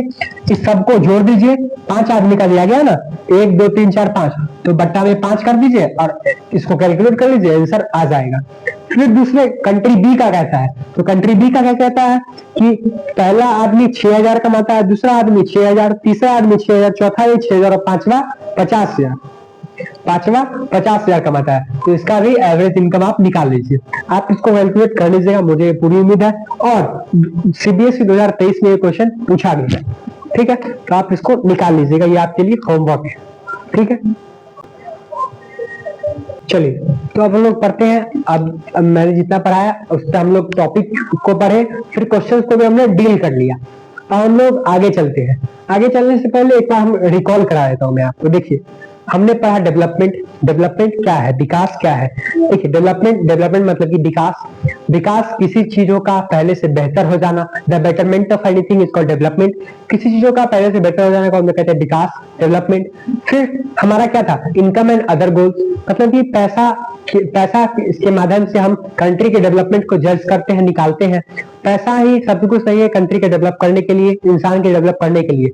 गोल्स दो प्रकार के होते हैं, पहला मटेरियलिस्टिक गोल्स, दूसरा non materialistic goals. Materialistic goals जिसको कि हम पैसे से खरीद सकते हैं, और दूसरा नॉन मटेरियलिस्टिक गोल्स जिसको कि हम पैसे से नहीं खरीद सकते हैं। मटेरियलिस्टिक गोल्स जैसे कि car, TV, fridge, bus, bike, book etcetera etcetera. फिर दूसरा नॉन मटेरियलिस्टिक गोल्स जैसे कि respect, dignity, freedom, equality, no social discrimination. ये सब क्या हुआ, हमारा non materialistic goals. Non materialistic goals जो कि हमारे जीने के लिए जरूरी है, ठीक है। दोनों गोल्स हमारे जीने के लिए जरूरी है।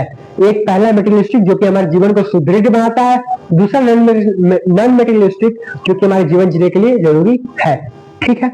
फिर हमने क्या पढ़ा, हमने पढ़ा कंट्रीज कंपेयर ऑफ कंट्रीज और स्टेट। कंट्रीज को कंपेयर कैसे करेंगे कि कौन सा कंट्री ज्यादा डेवलप है, कौन सा कंट्री कम डेवलप है, कौन सा स्टेट कम डेवलप है, कौन सा स्टेट ज्यादा डेवलप है। तो पर कैपिटा इनकम की माध्यम से हम लोग कंट्री को कंपेयर करेंगे। पर कैपिटा इनकम को ही हम लोग एवरेज इनकम कहते हैं। पर कैपिटा इनकम जिसका 12,056 यूएस डॉलर होगा वो कंट्री रिच कंट्री कहलाएंगी, और जिनका पर कैपिटा इनकम 955 यूएस डॉलर या फिर उससे कम होगा उसको हम लोग कहेंगे लेस पुअर कंट्री, ठीक है, जो कि गरीब, जैसे कि भिखमंगा पाकिस्तान, ठीक है। और जिसका 955 यूएस डॉलर से 12,056 यूएस डॉलर के बीच में होगा उसको हम लोग कहेंगे लो मिडिल इनकम कंट्री। और जैसे कि हमारा यूएस और यूके का मैंने एग्जांपल दिया, जापान का, जो कि हाईली रिच कंट्री है, जो कि 12,056 यूएस डॉलर से के आसपास का इनकम जनरेट करते हैं, उनका पर कैपिटा इनकम है, ठीक है। फिर हमने पढ़ा income and other criteria. Income के अलावा भी, पैसे के अलावा भी और भी क्राइटेरिया है जिसके माध्यम से हम लोग कंट्री को कंपेयर करते हैं।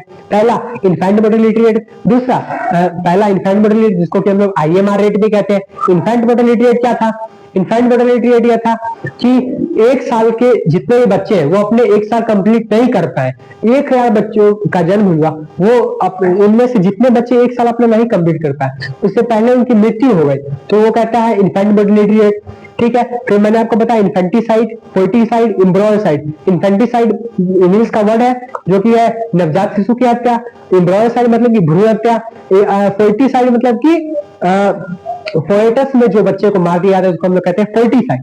फिर क्या है लिटरेसी रेट। लिटरेसी रेट जो कि 7 साल के ऊपर से बच्चे हैं या फिर 7 साल के बच्चे हैं वो कितने ज्यादा लिख पाते हैं, पढ़ पाते हैं, बोल पाते हैं अच्छे से, उसको हम लोग कहते हैं, उनको हम लोग काउंट करते हैं किसमें, लिटरेट पीपल में, लिटरेट पॉपुलेशन में, ठीक है। फिर हमारा तीसरा क्या था, net attendance ratio. Net attendance ratio क्या है कि 14 से 15 साल के जितने बच्चे हैं वो कितना ज्यादा स्कूल अटेंड कर रहे हैं, तो उसको हम लोग कहेंगे नेट अटेंडेंस रेशियो। जैसे कि बिहार का नेट अटेंडेंस रेशियो सबसे कम है, बिहार का लिटरेसी रेट सबसे कम है, बिहार का IMR रेट सबसे कम है, ये, और हमारे यहाँ गरीबों की संख्या सबसे ज्यादा है, हमारे यहाँ अनपढ़ गवार लोगों की संख्या सबसे ज्यादा है। ठीक है, वही केरला में, हरियाणा में केरला से थोड़ा कम, बिहार से थोड़ा ज्यादा, मिडिल में है, जो कि क्या है, प्रोग्रेस में मिडिल में है, बीच में है। फिर केरला जो कि सबसे ज्यादा डेवलप है, जिसपे कि इनफैक्ट मोर्टेलिटी रेट कम है, जो कि उसके हेल्थ फैसिलिटी को बताता है, दर्शाता है। फिर क्या है हमारा, फिर नेट रिटेंस रेशियो भी केरला का सबसे ज्यादा है, 94% नेट रिटेंस रेशियो है कि पर 100 बच्चों में से 100 बच्चों में से 94 बच्चे जो उनके यहाँ के स्कूल को अटेंड करते हैं। फिर क्या लिटरेसी रेट 83% पीपल जो है वहां पढ़े लिखे पाए जाते हैं। ठीक है, और हमारे यहाँ गंवार लोग ज्यादा पाए जाते हैं। ठीक है, तो अब हमने क्वेश्चन किया इस पे एवरेज इनकम कैसे निकालेंगे, तो कंट्री ए का दिया रहेगा, तो उस पे कितने total number of income by total number of population, फिर total number of income by total number of population. यही था अभी तक का कहानी। कैसे पता है, जैसे मुझे मुंह पर याद है वैसे आपको भी याद हो सकता है। आप करो तो कोशिश को, देखिए प्रैक्टिस मेक्स मैन परफेक्ट। आप धीरे धीरे प्रैक्टिस करते रहो, प्रयास करते रहो, प्रयास इंसान को सबसे ऊपर ले आता है। मान लो कि कोई क्वेश्चन आज तो नहीं बन रहा, मैथ्स का क्वेश्चन नहीं सॉल्व बना, उसको आप 5 बार बनाओ, 10 बार बनाओ, वो आपको याद हो जाएगा।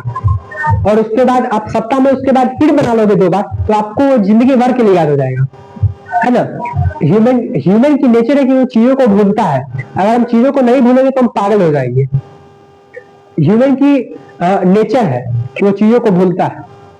देखिए एक चीज, जैसे कि मैं आपको पढ़ा रहा हूँ, आप सुबह में देख रहे हो, शाम में, रात में, दिन में, उससे कोई फर्क नहीं पड़ता।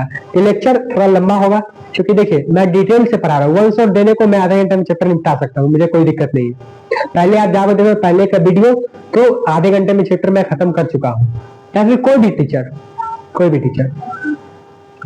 मैं टीचर नहीं हूँ, मैं आपका बड़ा भाई हूँ, आपको एकदम प्यार से मैं पढ़ाऊंगा। ठीक है, देखिए तो कहने को है कि आप प्रयास कीजिए, आप कोशिश कीजिए कि मुझे सब चीज मुंह पे याद है, अपने लिप्स पे याद रहे, है ना। तो इसके लिए प्रैक्टिस करना होगा आपको। ठीक है, चलिए हम लोग टाइम ना वेस्ट करते, हम लोग आगे बढ़ते हैं। आगे मैं इसको मिटा लेता हूँ, लिख लेता हूँ, फिर हम लोग पढ़ेंगे पब्लिक फैसिलिटीज। ठीक है,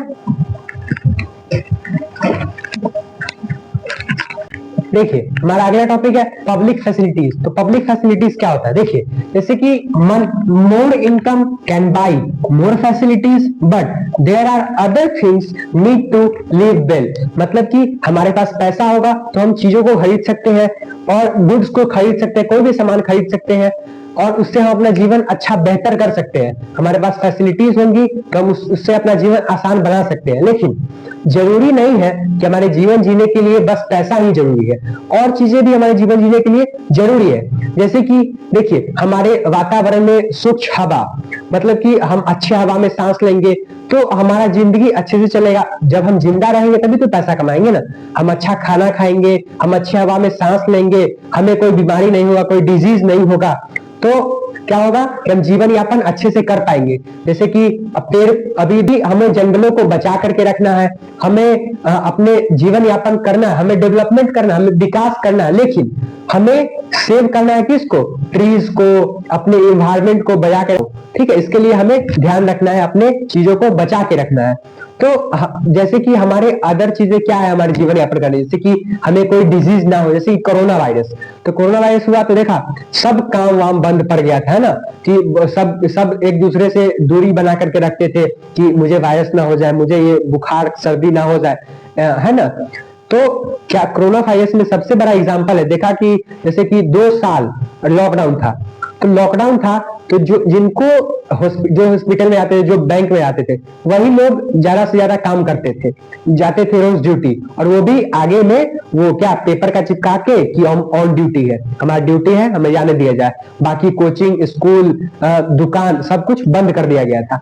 मतलब कि एक वायरस के आने के कारण हमारा जीवन कितना डिस्टर्ब हो गया, है कि नहीं। तो यही बात, और हमारा और अगर मान लो कि अभी तो कुछ पेड़ है, हम जंगल को नहीं बचा रहे हैं, लेकिन अगर हम जंगल को अच्छे से बचाएंगे तो हमारे आने वाली जनरेशन भी है, उनको भी वो चीज फायदा करेगा, हमारा इन्वायरमेंट साफ रहेगा, है ना, ग्लोबल वार्मिंग नहीं होगा। और नदियां, पहाड़, इन सब चीजों को हमें बचा के रखना, प्रोटेक्ट करके रखना। ये जो कुदरत ने दिया है हमें, ये ईश्वर ने प्रदान किया, तो इसको यूज करेंगे, लेकिन इसको मात्रा से यूज करेंगे, इसको इसके हिसाब से यूज करेंगे, है ना। तो इसको बचा करके रखना, ये सब चीजें भी हमारे जीने के लिए जरूरी है। जैसे कि प्रेमानंद जी महाराज कहते हैं ना, money is lost, nothing is lost, health is lost, something is lost, character is lost, everything is lost. मतलब कि money can not by your happiness, money can not by your freedom, money can not by your equality, etcetera etcetera. यही सत्य है ना। तो पैसा जो है वो आपको सब चीज खरीद के नहीं दे सकता है, ठीक है, और चीजें भी जरूरी है हमारे जीवन में, हमारे जीवन यापन करने के लिए, और यही सत्य है, ठीक ना। चलिए, और ऐसे प्रेमानंद जी जैसे महापुरुषों की हमारे समाज में बहुत जरूरत है, हमारे समाज को बहुत जरूरत है। तो यही था आपकी पब्लिक फैसिलिटीज, मतलब कि पैसे के अलावा भी बहुत चीज जरूरत है हमारे जीवन यापन करने के लिए, ठीक है। अब इस पे हम लोग देखिए, जैसे कि such as pollution free environment, clean air, protection from infectious disease जैसे कि कोरोना वायरस एटसेट्रा एटसेट्रा, ठीक है। इस पे हम लोग क्वेश्चन भी कर लेते हैं, ठीक है। क्वेश्चन 1 मिनट,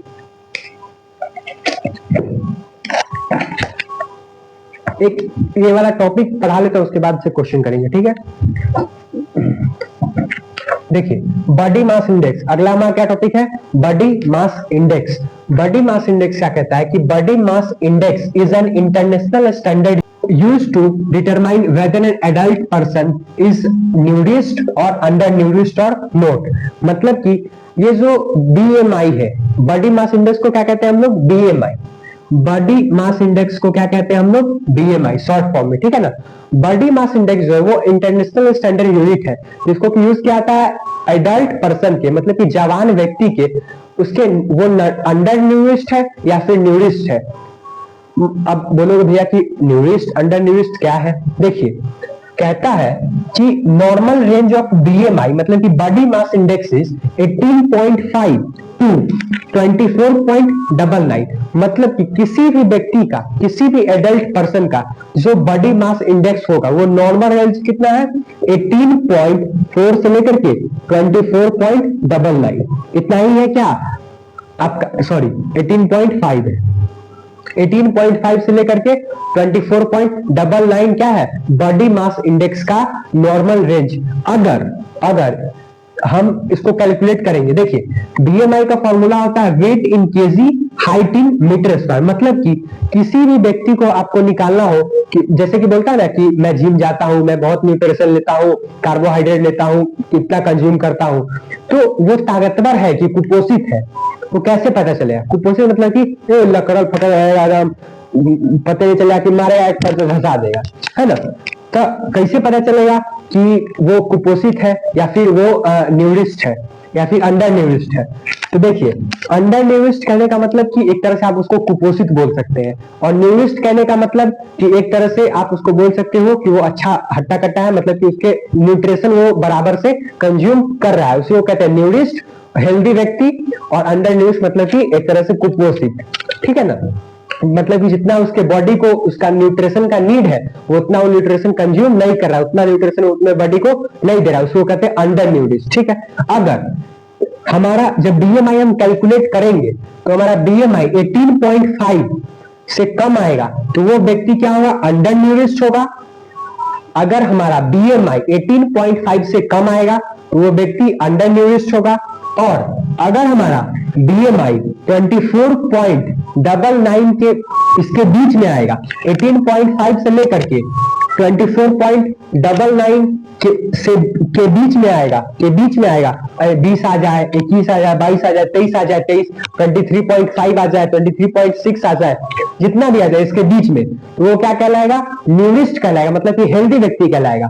और अगर 24.99 से ऊपर आ जाए उसका बीएमआई तो वो क्या कहलाएगा, ओवरवेट। क्या कहलाएगा, ओवरवेट। 24.99 से 24 शुरू से लिखता हूं, ठीक है, 18.5 मतलब कि क्या, न्यूरिस्ट, आपने कॉपी में ये बात नोट करेंगे। फिर 24.18.52 24.99 के बीच में अगर आता है तो ये व्यक्ति क्या कहलाएगा? ये व्यक्ति कहलाएगा हेल्दी पर्सन। हेल्दी पर्सन कहलाएगा और न्यूडिस्ट भी कहलाएगा, दोनों सेम, ठीक है। और फिर अगर किसी का BMI 24.99 से ऊपर जाएगा तो वो क्या कहलाएगा? ओवरवेट। क्या कहलाएगा? ओवरवेट। समझ में आया? मतलब कि कोई व्यक्ति है, कोई अगर बहुत हट्टा कट्टा बोल रहा है आपको कि मैं बहुत खाता हूँ, इतना जिम जाते हैं, एक्सरसाइज करते हैं, हाई करते हैं, हाउ करते हैं, फोटो खींचते हैं, बॉडी दिखाता है, सिक्स पैक दिखाता है, बाइसेप्स, ट्राइसेप्स, बहुत सारी चीजें है ना, तो उसको आप उसका वेट देखिएगा और वेट को लीजिएगा और उसका मान लो कि अगर 40 केजी वेट है तो 40 केजी को आप ऊपर लिखिएगा और उसका हाइट नापिएगा कि उसका हाइट कितना है। अगर मान लो कि वो 5 फुट का है तो 5 फुट का है तो हाइट इन मीटर स्क्वायर, मतलब कि हाइट 2 गुना हो जाएगा, 5 गुने 5, ठीक है। और इसको कैलकुलेट कीजिएगा तो अगर 18.5 आया मतलब कि ठीक है, नॉर्मल है। 18.5 से लेकर के 24.99 के बीच में आया तो क्या होगा? वो भी न्यूडिस्ट होगा, मतलब कि ठीक ठाक होगा, हट्टा कट्टा होगा।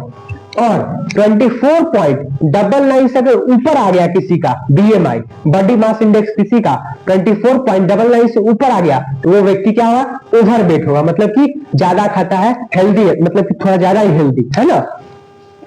तो यही है इसका पूरा का हिसाब किताब। अब इस पे हम लोग क्वेश्चन कर लेते हैं, आपको क्वेश्चन कैसे डील करना है इस पे, ठीक है ना। देखिए क्वेश्चन ये है, आपके स्क्रीन पे जैसे कि अभी क्वेश्चन शो हो रहा होगा, देखिए what is the full form of BMI, ये पूछा गया 2015 में। क्या पूछा गया question? What is the full form of BMI।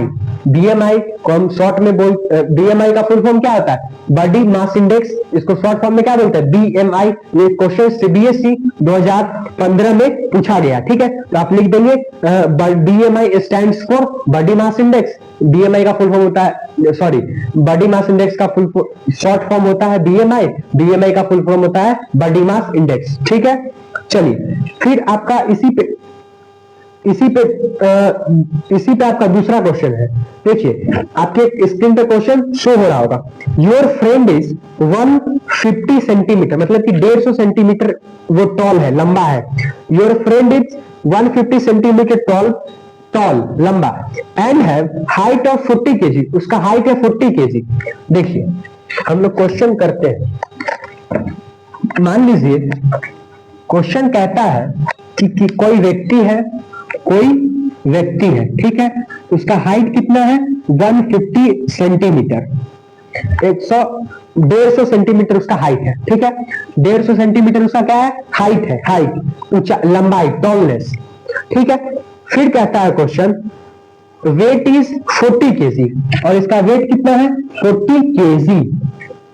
Wait कितना है? 40 केजी। हाइट कितना है? 150 सेंटीमीटर और वेट कितना है? 40 किलो, ठीक है। फिर आगे पढ़िए, find out his BMI and comment on his report. देखिए हमें इसका BMI निकालना है, मतलब कि बॉडी मास इंडेक्स निकालना है, यही इसका फॉर्मूला, आप इसको याद रखेंगे और हमको बताना है, इस पे कमेंट करना है क्या कि ये पर्सन जो है वो न्यूडिस्ट है, अंडर न्यूडिस्ट है या फिर ओवरवेट है, ठीक है। तो पहले हम लोग क्या कैलकुलेट करते हैं? पहले हम लोग BMI निकालते हैं। देखिए 150 क्या है? इसका हाइट है, तो हमें फॉर्मूला क्या वाला यूज करना था? BMI equal to weight in KG, weight है, weight in KG, height in metre square. Height 2 गुना हो जाएगा और वेट जितना रहेगा उतना लिख देंगे। तो वेट कितना है? तो वेट है 40 केजी, तो 40 केजी बाई हाइट कितना था? 150 सेंटीमीटर, 150 सेंटीमीटर, 150 सेंटीमीटर। अब बताइए 150 सेंटीमीटर, 1 मीटर बराबर 100 सेंटीमीटर, बचा पड़े 1 मीटर इक्वल टू 100 सेंटीमीटर, ठीक है। तो इसको 1.50 सेंटीमीटर लिखेंगे तो कोई दिक्कत है? कोई पेट में दर्द है आपको? नहीं है। 1 मीटर 150 सेंटीमीटर है तो 1 मीटर हो गया, अब 0.50 सेंटीमीटर मतलब कि आधा मीटर, 1 मीटर फिर उसके बाद आधा मीटर, तो 1.50 सेंटीमीटर। ठीक है 1.50, और फिर हम लिखे और 2 है 150 सेंटीमीटर इधर भी था 150 से, हाइट कितना होता है दुगुना हो जाता है, हाइट 150 सेंटीमीटर का दुगुना, तो 1.50 तो 1.50 है ना, 1.50 अब इसको हम कैलकुलेट कीजिए। तो देखिए अभी फिलहाल हम जगह पे में तो उसको यूनिट में मिटाए थे, ठीक है, यहां से 0 आएंगे 2 0 यहाँ, फिर यहां से पॉइंट आएंगे 2 0 यहाँ, ठीक है, 1 0 से 1 0 कैंसल, 1 0 से 1 0 कैंसल, ठीक है। अब क्या 5 दूनी 10 5 तिहाई 15, 5 दूनी 10 और 5 तिहाई 15, और कटने वाला है नहीं, अब कटने वाला नहीं है, इसको कैलकुलेट कीजिए, 40 दूना 80, 8 दूना 16 तो 160 बाई 3 तिहाई 9, अब इसको कटने वाला है नहीं है तो इसको भाग दीजिए, जब इसको हम भाग देंगे तो अप्रोक्स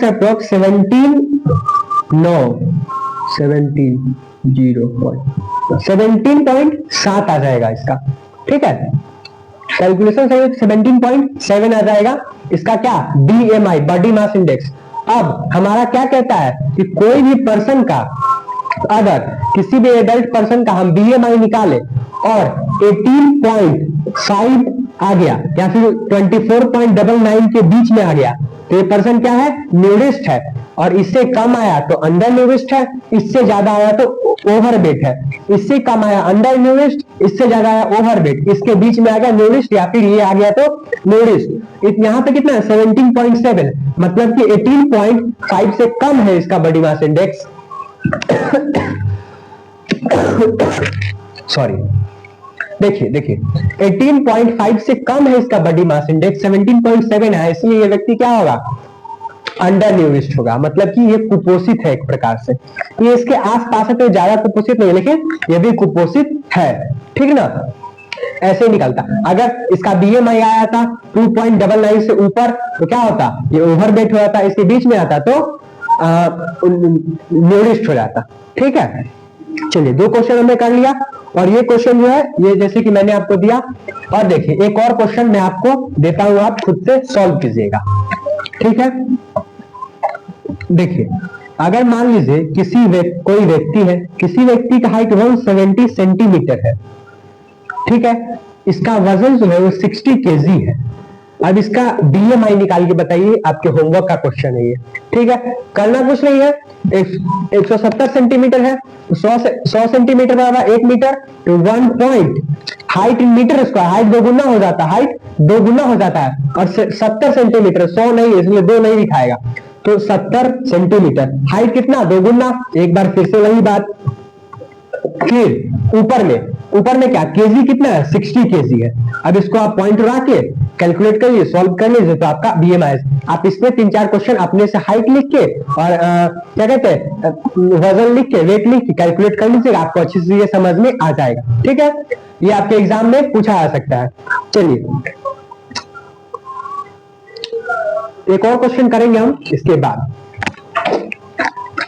फिलहाल आपको BMI समझ में आया, BMI क्या है, देखिए पब्लिक फैसिलिटीज है, पब्लिक फैसिलिटीज क्या है कि पैसा ही हमारे लिए सब कुछ जरूरी नहीं है, हमारे लिए वातावरण का भी साफ रहना जरूरी है, हमें कोई डिजीज ना हो, कोई बीमारी ना हो, ये भी हमारे लिए जरूरी है। फिर उसके बाद क्या पढ़ा BMI body mass index, body mass index क्या करते हैं, किसी एडल्ट व्यक्ति का, किसी जवान आदमी का हम बॉडी मास इंडेक्स निकालते हैं, BMI निकालते हैं, जिसको कि फुल फॉर्म कहते हैं बॉडी मास इंडेक्स, और शॉर्ट फॉर्म है BMI, ठीक है। इसका कैसे निकलेगा, तो BMI का फॉर्मूला होता है वेट इन केजी, मतलब कि वेट लेंगे, वजन लेंगे हम केजी में, by height in metre square, height लेंगे हम मीटर स्क्वायर में, इसीलिए मैंने सेंटीमीटर को मीटर में किया था, समझ में आया, ठीक है। इसको कैलकुलेट कर लेंगे तो हमारा BMI आ जाएगा, अगर 18.5 से हमारा कम होगा BMI तो वो व्यक्ति क्या होगा कुपोषित होगा, न्यूरिस्ट होगा, और 18.5 से लेकर के 24.99 के बीच में आएगा अगर उसका बॉडी मास इंडेक्स, तो वो व्यक्ति क्या होगा न्यूरिस्ट होगा, सॉरी 18.5 से कम आएगा तो अंडर न्यूरिस्ट होगा, 18.5 से 24.99 के बीच में आएगा तो न्यूरिस्ट होगा, और 24.99 के ऊपर आएगा तो क्या होगा ओवरवेट होगा, मतलब कि उसका वजन ज्यादा है, वो ज्यादा हट्टा कट्टा है, हेल्दी है, समझ में। चलिए हम लोग अब बढ़ते हैं आगे हमारा UNDP क्या है, यूनाइटेड नेशनल डेवलपमेंट प्रोग्राम एक संस्था है, जो कि जारी करती है वर्ल्ड हेल्थ रिपोर्ट, ठीक है, ह्यूमन डेवलपमेंट रिपोर्ट, जिसको कहते हैं HDR। क्या कहते हैं? HDR, ह्यूमन डेवलपमेंट रिपोर्ट को शॉर्ट में क्या कहते हैं? HDR। HDR is published by UNDP। UNDP एक संस्थान है जिसके द्वारा ह्यूमन डेवलपमेंट रिपोर्ट पब्लिश किया जाता है, बताया जाता है। ये इसका फुल फॉर्म है, is one of the best method to measure development.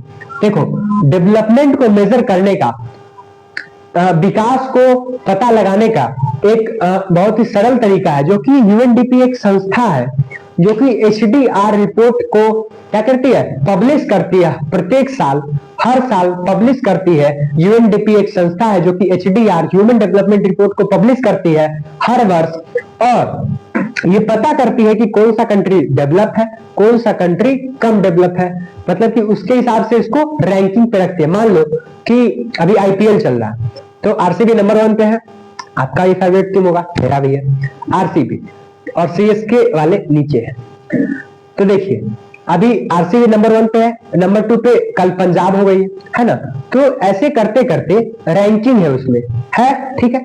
तो वैसे ही ये जो यूनाइटेड नेशन डेवलपमेंट प्रोग्राम है, ये भी रैंक के आधार पे चीजों को डिटरमाइन करके बताती है कौन सा कंट्री डेवलप है, कौन सा उससे कम, उससे कम, उससे कम, ठीक है। चलिए, report publish by 3 criteria. 3 criteria है जिसपे कि रिपोर्ट पब्लिश हो। जैसे कि IPL में अभी है, तो है ना कि प्लेऑफ में जाने के लिए 16 पॉइंट होना चाहिए, है ना, 16 पॉइंट होना चाहिए, तो आप प्लेऑफ में क्वालिफाई कर जाएंगे। पहले क्राइटेरिया उसकी ये हो गई, है ना। तो वैसे ही UNDP जो संस्था है, इसकी 3 क्राइटेरिया है जिसके आधार पे ये HDR रिपोर्ट को बताती है कि कौन सा कंट्री कितना डेवलप है, ठीक है। लिविंग स्टैंडर्ड, जैसे कि पहला क्राइटेरिया है लिविंग स्टैंडर्ड, जिसको हम लोग पर कैपिटा इनकम भी कहते हैं। पर कैपिटा इनकम का कहते हैं हम लोग एवरेज इनकम भी कहते हैं। आप रिवाइज करते चलिए, साथ रिकॉल करते चलिए। आप जहां बैठ के मुझे सुन रहे हैं वहां भी आप बोलते चलिए, तो आपको अच्छे से याद होता जाएगा। देखिए, लिविंग स्टैंडर्ड को बताए, मतलब कि सिटीजन वहां का कैसे जी रहे हैं, कैसे रह रहे हैं, उनका हेल्थ फैसिलिटी क्या है, ये सब के आधार पे, पर कैपिटा इनकम के आधार पे बताती है क्या HDR रिपोर्ट को। पहला क्राइटेरिया पर कैपिटा इनकम। दूसरा क्राइटेरिया क्या है? हेल्थ स्टेटस, मतलब कि लाइफ एक्सपेक्टेंसी। जैसे कि हमने IMR रेट करा था, इन्फेंट मोर्टेलिटी रेट, मतलब कि पर 1000 लिव बर्थ, अगर 1000 बच्चों का जन्म हुआ तो उनमें से कितने बच्चे जी जाते हैं और कितने बच्चों की मृत्यु हो जाती है। तो वो आपके एक स्टेट की, एक कंट्री के हेल्थ फैसिलिटी को बताता है। तो इसके आधार पर भी ये जो संस्था है वो रिपोर्ट को पब्लिश करती है, ठीक है। फिर तीसरा क्राइटेरिया क्या है? Education level of the people, मतलब कि वहां के लोग, वहां के व्यक्ति कितने पढ़े लिखे हैं, और ये जैसे कि लिटरेसी रेट या फिर नीट अटेंडेंस रेशियो के आधार पे ये पता लगता है कि कौन सा कंट्री ज्यादा एजुकेटेड है और कौन सा कंट्री कम एजुकेटेड है, इलिटरेट है, और कौन सा कंट्री लिटरेट है, ठीक है। लिटरेसी रेट, मतलब कि जैसे कि बिहार, हरियाणा का हम लोग लिटरेसी रेट पाए थे, केरला में से ज्यादा लिटरेसी रेट है अपने देश में, तो उसके आधार पे पता करते हैं कौन सा कंट्री ज्यादा डेवलप है और कम डेवलप है। तो यही 3 क्राइटेरिया है जिसके आधार पे पता चलता है कि कंट्री क्या है, ठीक है। रिकॉल करेंगे हम लोग चीजों को। UNDP एक संस्था है जो कि प्रत्येक वर्ष, हर वर्ष HDR रिपोर्ट को, ह्यूमन डेवलपमेंट रिपोर्ट को पब्लिश करती है। UNDP एक संस्था है जो कि प्रत्येक वर्ष HDR report, human development report को पब्लिश करती है। और किस आधार पर पब्लिश करती है? तो 3 क्राइटेरिया है उसके, 3 क्राइटेरिया है। क्या क्या क्राइटेरिया है? जैसे कि IPL में प्ले ऑफ क्वालिफाई करने के 16 पॉइंट्स क्राइटेरिया है, वैसे ही यहाँ पर भी UNDP के कुछ क्राइटेरिया है। पहली क्राइटेरिया लिटरेसी रेट, मतलब कि वहां के लोग कितने एजुकेटेड है। दूसरी क्राइटेरिया, पहली क्राइटेरिया लिटरेसी रेट, दूसरी क्राइटेरिया पर कैपिटा इनकम, मतलब कि वहां के लोग कितने ज्यादा कमा रहे हैं, कितना पैसा कमा रहे हैं। तीसरी क्राइटेरिया एजुकेशन लेवल, मतलब कि लिटरेसी रेट और नीट अटेंडेंस रेशियो, ठीक है ना। और चौथा तीसरी क्राइटेरिया हेल्थ स्टेटस। पहली क्राइटेरिया लिटरेसी रेट, दूसरी क्राइटेरिया हेल्थ स्टेटस, और तीसरी क्राइटेरिया ह्यूमन पर कैपिटा इनकम। क्या है? पर कैपिटा इनकम, ठीक है। समझ में आया? 3 क्राइटेरिया है किसको?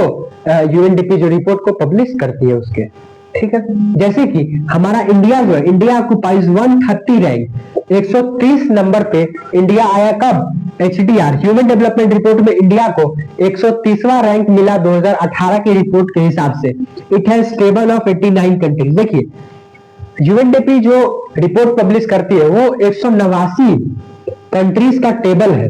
मतलब कि उसमें जैसे कि हमारे आईपीएल में 10 टीमें हैं तो यहाँ पे कितने एक कंट्री है, तो 189 कंट्री, 189 कंट्रीज है यहाँ पे, ठीक है। और 189 कंट्रीज में इंडिया को कितना रैंक मिला है, 130 रैंक। किसके कब के हिसाब से, 2018 के हिसाब से इंडिया को 130वां रैंक मिला है। किसमें, यूएनडीपी जो प्रोग्राम को पब्लिश करती है एचडीआर रिपोर्ट को, ठीक है, उसमें India occupies 134th rank in HDR report इन 2023 से 2024।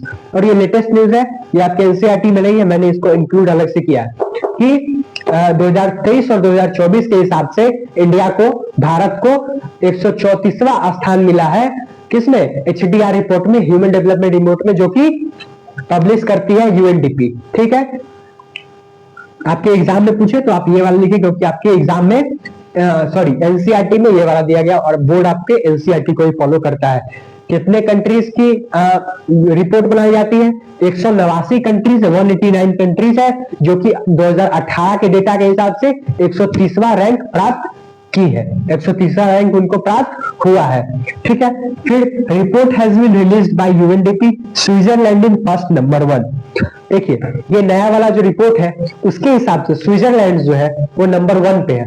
मतलब कि सबसे ज्यादा डेवलप कौन है, स्विट्जरलैंड। इस रिपोर्ट के हिसाब से यूएनडीपी जो एचडीआर रिपोर्ट पब्लिश करती है, उस रिपोर्ट के हिसाब से स्विट्जरलैंड को पहला स्थान मिला है एचडीआर की रिपोर्ट में, ह्यूमन डेवलपमेंट रिपोर्ट में, ठीक है। चलिए चीजों को आपने समझ लिया, मैंने रिकॉल भी करा दिया, आप इसको खुद से एक बार रिवाइज कीजिएगा, 2 बार, तो आपको अच्छे से क्या जाएगा। इस पे हम लोग क्वेश्चन कर लेते हैं, प्रीवियस ईयर में क्या क्वेश्चन पूछे गए इस पे। देखिए आपके स्क्रीन पे क्वेश्चन शो हो रहा होगा, ठीक है। देखिए क्वेश्चन कहता है कि what term is used for report published by UNDP, United Nation development programme, ठीक है, compares countries based on the educational levels of the people, ठीक है, एजुकेशन के आधार पे कंट्री को कंपेयर किया जाता है। Health status of the people, health के आधार पे कंट्रीज को कंपेयर किया जाता है। एंड लास्ट द पर capita income of the country, पर कैपिटा इनकम के आधार पर भी कंट्रीज को कंपेयर किया जाता है। ये क्वेश्चन आपके सीबीएसई 2014 में पूछा गया, मतलब कि सीबीएसई 2014 में पूछा गया है क्वेश्चन, और इसका आंसर होगा एचडीआर, ह्यूमन डेवलपमेंट रिपोर्ट। कहता है कि ये क्वेश्चन कहता है कि कौन सा रिपोर्ट है जिसके आधार पर यूएनडीपी पब्लिश करती है, बताती है कि कौन सा कंट्री डेवलप है, कौन सा कंट्री कम डेवलप है। पहला क्राइटेरिया क्या है, पर कैपिटा इनकम, दूसरा क्राइटेरिया हेल्थ स्टेटस, और तीसरा criteria education level, educational level, ठीक है ना। तो 3 क्राइटेरिया कौन फॉलो करता है, एचडीआर रिपोर्ट को। इसका आंसर क्या होगा, एचडीआर। ठीक है, क्वेश्चन को ज्यादा हार्ड नहीं पूछा जाता, मतलब लॉजिकल क्वेश्चन पूछा जाता है।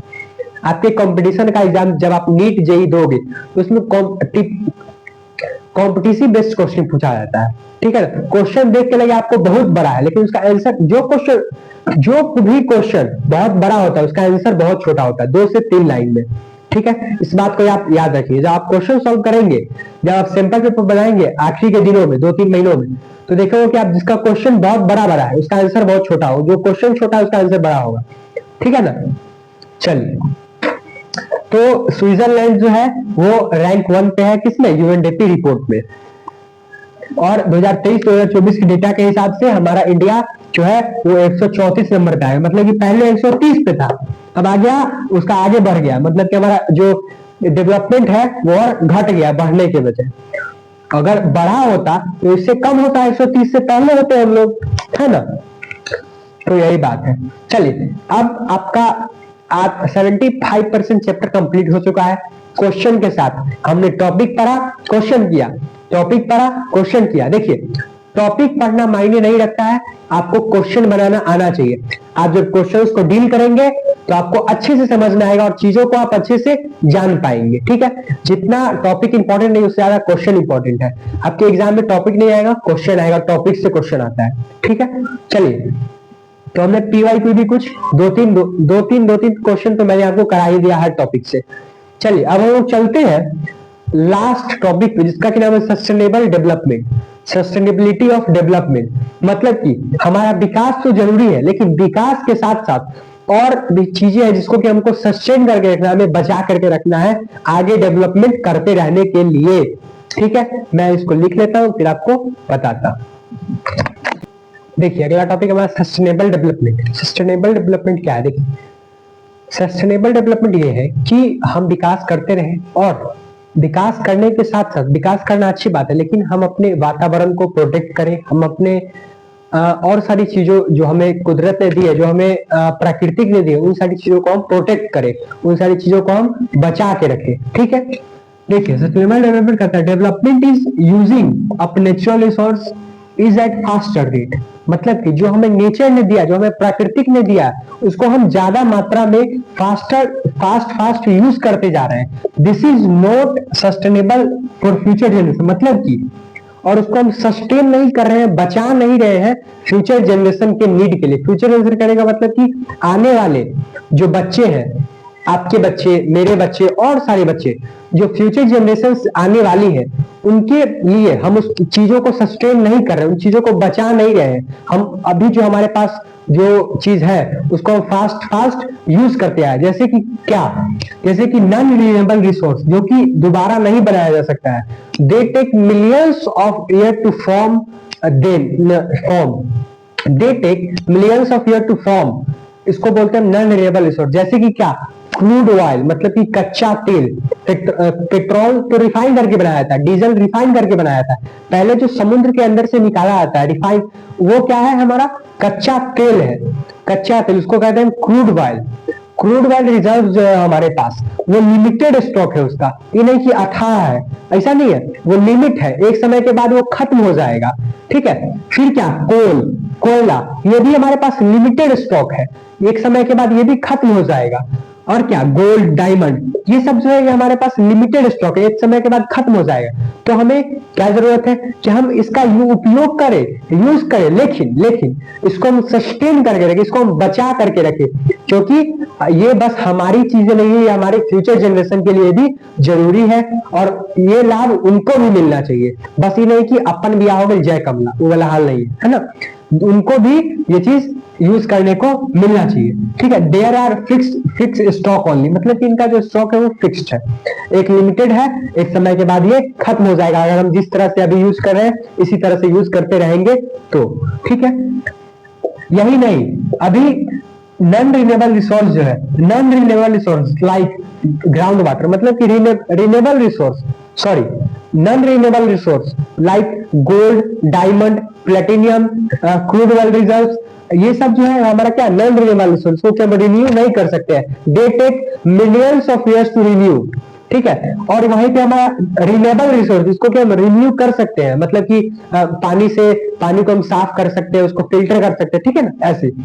तो हम जो हमारा रिन्यूएबल रिसोर्स है, जैसे कि ground water is over used facing environmental degradation. मतलब कि जैसे कि देखो अभी गर्मी का दिन है, कभी क्या हुआ, कितना कल का पानी सूख जाएगा, वाटर लेवल नीचे चला आता है। नीचे क्यों चला आता है? क्योंकि हम उसका ओवर यूज कर रहे हैं, बहुत ज्यादा मात्रा में उसका यूज कर रहे हैं। मान लो कि साइकिल धोना है, गाड़ी धोना है, तो मार 2 घंटा पाइप लेके धोते हैं, अरे बंद कर दो, कपड़ा मार लो, फिर चालू कर, है ना। तो उसको लिमिटेड मात्रा नहाना है, ये नहीं कि 20 बाल्टी से नहा लिया, ऐसा नहीं, 1 बाल्टी से नहा लिया, 2 बाल्टी से नहा लिया, हो गया। अब पानी को बर्बाद नहीं करना है। तो वही ग्राउंड वाटर, जो हम धरती के नीचे से पानी निकालते हैं, वो हमारा रिजर्व है, वो हमारा रिन्यूएबल रिसोर्स तो है, दोबारा उसको हम रिफाइन कर सकते हैं, मतलब कि उसको फिल्टर कर सकते हैं। लेकिन इसको, ये भी एक समय के बाद खत्म हो जाएगा अगर हम इसी तरह से यूज करते रहे। पानी का अकाल पड़ जाएगा। जो मरुस्थल एरिया, जो थार एरिया है, जहाँ पे कि डिजर्ट एरिया, जो डिजर्ट रीजन है, वहां पे क्या पानी को क्या बोतलों भरा आता है, और उसको बहुत उनको अलग ही आता है दबाव टाइप का, उसमें भरा आता है और वो ले लेके जाते हैं ऊंट पे, है ना। तो पीने के पानी के लिए वहां नहीं है थार डिजर्ट मरुस्थल में, तो कितना खलल पड़ जाता है। अब गर्मी का देखिए, मान लो कि आप स्कूल से आ रहे हो, आपको खूब प्यास लगा, एकदम कस के प्यास लगा, बस में बैठे हो, अब पानी नहीं है किसी के पास, बोतल है, आपके पास भी पानी नहीं, कहीं तो पानी खरीदना पड़ेगा। मान लो कि खरीदोगे तो 20 रुपए में 10 रुपए पानी तो देगा। लेकिन अगर मान लो कि कहीं पे नल मिल जाए, कहीं पे अच्छा पानी कल मिल जाए, अब देखो कल है, अब गए आप कि कल है पानी पी ले, बस रुकवाएगा पानी पीने, अब पानी पे देखो तो कल है सूखल है तो कैसे पिए, तो आप तरस जाएंगे प्यास से। तो वो एग्जाम्पल हुआ कि जो हमारा रिन्यूएबल रिसोर्स है उसको भी हम बचा के रखें, उसका ओवर यूज हम ना करें, ज्यादा से ज्यादा उसका उपयोग करें और उसका लिमिटेड यूज ही करें जितना हमको जरूरत। जैसे कि हमारा बारिश होता है, रेन होता है, तो बारिश जो होता है उसके पानी को, उसका पानी कितना बिखर जाता है, बर्बाद हो जाता है, उसके पानी को हम यूज कर सकते हैं। कैसे कि मान लो कि छत पे हम टंकी बना दिया जाए कि बारिश का पानी होगा तो उसी में आएगा, और बारिश का पानी जो आएगा उसको हम गाड़ी धोने के लिए यूज कर ले, उसको हम साइकिल धोने के लिए यूज कर ले, उसको हम सीढ़ी धोने के लिए यूज कर ले, उसका अलग अलग उपयोग कर सकते हैं हम, है ना। तो उसका पानी वेस्ट भी नहीं गया और अच्छा पानी आपका बच भी गया, और जो पानी आया वो उससे आपका काम भी हो गया। तो ऐसे हम रिजर्व कर सकते हैं इन सारी चीजों को, और पानी को बर्बाद कम से कम पड़े, क्योंकि जल ही जीवन है, ठीक है। तो लैंड, और इसके वजह से हम ज्यादा ओवर यूज करने के कारण हम फेसिंग इन्वायरमेंटल लैंड डिग्रेडेशन का भी शिकार हो रहे हैं, और हम देख रहे हैं कि नदी तालाब में पानी कम हो रहा है। अभी गर्मी का दिन आया है तो पक्षियों को पानी नहीं पीने को मिलता, पक्षियों का हम लोग को खुद नहीं पानी पीने को मिलता है। मान लो कि बोतल छोड़ के गए कहीं और गए, वहां पे नल कल है ही नहीं है, क्या करना पड़ रहा है, पानी के लिए हम तरस जाते हैं एक बार को, है ना। तो हमें पानी को बचा के रखना चाहिए, यही कहता है सस्टेनेबल डेवलपमेंट। इसके अलावा आपके बुक में एक दिया गया ground water reserve. Ground water कहने का मतलब यही बात है कि हम ग्राउंड वाटर को जितना ज्यादा हो सके उसको हम सस्टेन करके रखें, उसको हम बचा के रखें। उसका रिन्यूएबल रिसोर्स तो है, लेकिन उसका हम लिमिटेड अमाउंट में उसका हम उपयोग करें, यूज करें। फिर क्या आपका क्रूड ऑयल रिजर्व का दूसरा एग्जांपल दिया गया कि क्रूड ऑयल रिजर्व जो है वो भी हमारे पास लिमिटेड स्टॉक है उसका, वो एक समय के बाद वो खत्म हो जाएगा। जैसे कि दुबई क्या किया कि दुबई के जो राजा शेख है उसने दिमाग लगाया, उसका पूरा थार था, कुछ नहीं था उसके, कोई विकास नहीं था, लेकिन उसने क्या किया, उसने दिमाग लगाया, उसने तेल निकाला, कच्चा तेल निकाला, दूसरे देशों को व्यापार किया, दूसरे देशों को बेचा और अपने यहाँ बड़ी बड़ी बिल्डिंग्स बना ली। जानता है वो, शेख भी जानता है दुबई का, और पूरी दुनिया भी जानता है कि एक न एक दिन दुबई का तेल खत्म हो जाएगा, एक न एक दिन दुबई का तेल खत्म हो जाएगा।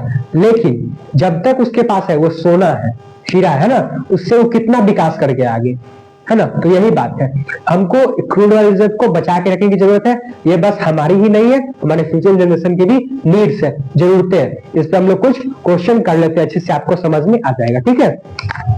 चलिए देखिए, जैसे कि आपके स्क्रीन पे क्वेश्चन दिख रहा होगा, देखिए ये पूछा गया है सीबीएसई 2018 में ये क्वेश्चन पूछा गया है। देखिए क्या है, how is the issue of sustainability important for development, explain with example. मतलब कि क्या इशू है सस्टेनेबल डेवलपमेंट में, इसको एग्जाम्पल के तौर पे आप एक्सप्लेन कीजिए। तो आंसर भी आपके स्क्रीन पे दिखा, इस आंसर में कहता है the issue of sustainability of development for development due two reasons. देखिए जैसा कि मैंने बताया कि हमारे पास जो क्रूड ऑयल रिजर्व है उसके लिमिटेड स्टॉक है ना। क्रूड ऑयल रिजर्व्स के फिक्स स्टॉक है, लिमिटेड स्टॉक है, एक समय के बाद वो खत्म हो जाएगा। फिर क्या है, तो वही कहता है पहला आपका आंसर, पहला पॉइंट कहता है there is a limited stock of natural resource, जो प्राकृतिक ने हमें दिया है उसका लिमिटेड स्टॉक है। If they are not used judiciously there then free will be nothing left our future generation. अगर हम इसी प्रकार से इसका यूज करते हैं तो हमारे फ्यूचर जनरेशन के नीड्स के लिए ये रिजर्व जो है वो नहीं बचेगा, ठीक है। फिर दूसरा क्या कहता है, without sustainable development and ecological disbalance may be created leading to destruction of environment.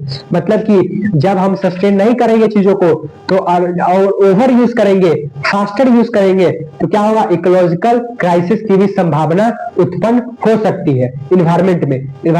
Environment जो है हमारा वातावरण खराब भी हो सकता है इन चीजों का हम अगर ऐसे ही उपयोग करते रहे तो, ठीक है। फिर तीसरा कहता है without sustainable development ecological distress may also lead to environmental pollution which is very big deal to handle. For example air water pollution rising due to industrial waste, जो कि कहता है कि हमारे इन्वायरमेंट को, हमारे वातावरण को कुछ चीजें खराब है, जैसे कि एयर पॉल्यूशन। हम बाइक चलाते हैं, हम गाड़ी चलाते हैं तो उससे धुआं निकलता है, वो हमारे इन्वायरमेंट को डैमेज कर रहा है। हम वाटर पॉल्यूशन करते हैं, हम कचरे को, प्लास्टिक को हम फेंकते हैं, नदी में फेंकते हैं, नदी तालाब पोखर में हम फेंकते हैं कचरे को, प्लास्टिक को, तो उससे हमारा वाटर पॉल्यूशन हो रहा है। फिर हम ज्यादा आवाज करते हैं, देखिएगा कि बाइक में एग्जॉस्ट लगा देता है, एग्जॉस्ट जो कि साइलेंसर है वो बहुत हेवी वाला लगा देता है, बहुत ज्यादा आवाज करते हैं, उससे नॉइज पॉल्यूशन हो रहा है। फिर जो इंडस्ट्रीज है बड़ी बड़ी, वो क्या करती है कि अपना वो ज्यादा अमाउंट में पानी को भी यूज करती है, तो उससे ओवर यूज ऑफ वाटर भी हो गया, वो ज्यादा मात्रा में उससे पॉल्यूशन भी निकलता है, तो उससे एयर पॉल्यूशन भी हो गया। और तीसरा, वो जो वेस्ट है, इंडस्ट्री का जो वेस्ट निकलता है, जो अच्छे पानी को यूज करके उसने गंदा कर दिया, उसको जाकर के कहां पे छोड़ देते हैं, नदी में छोड़ देते हैं, तो उससे वाटर पॉल्यूशन, मतलब कि इंडस्ट्री जो है वो सबसे ज्यादा डैमेज करती है हमारे इन्वायरमेंट को। पहला एयर पॉल्यूशन उसके धुएं से, फिर दूसरा वाटर पॉल्यूशन उसके जाने से, फिर तीसरा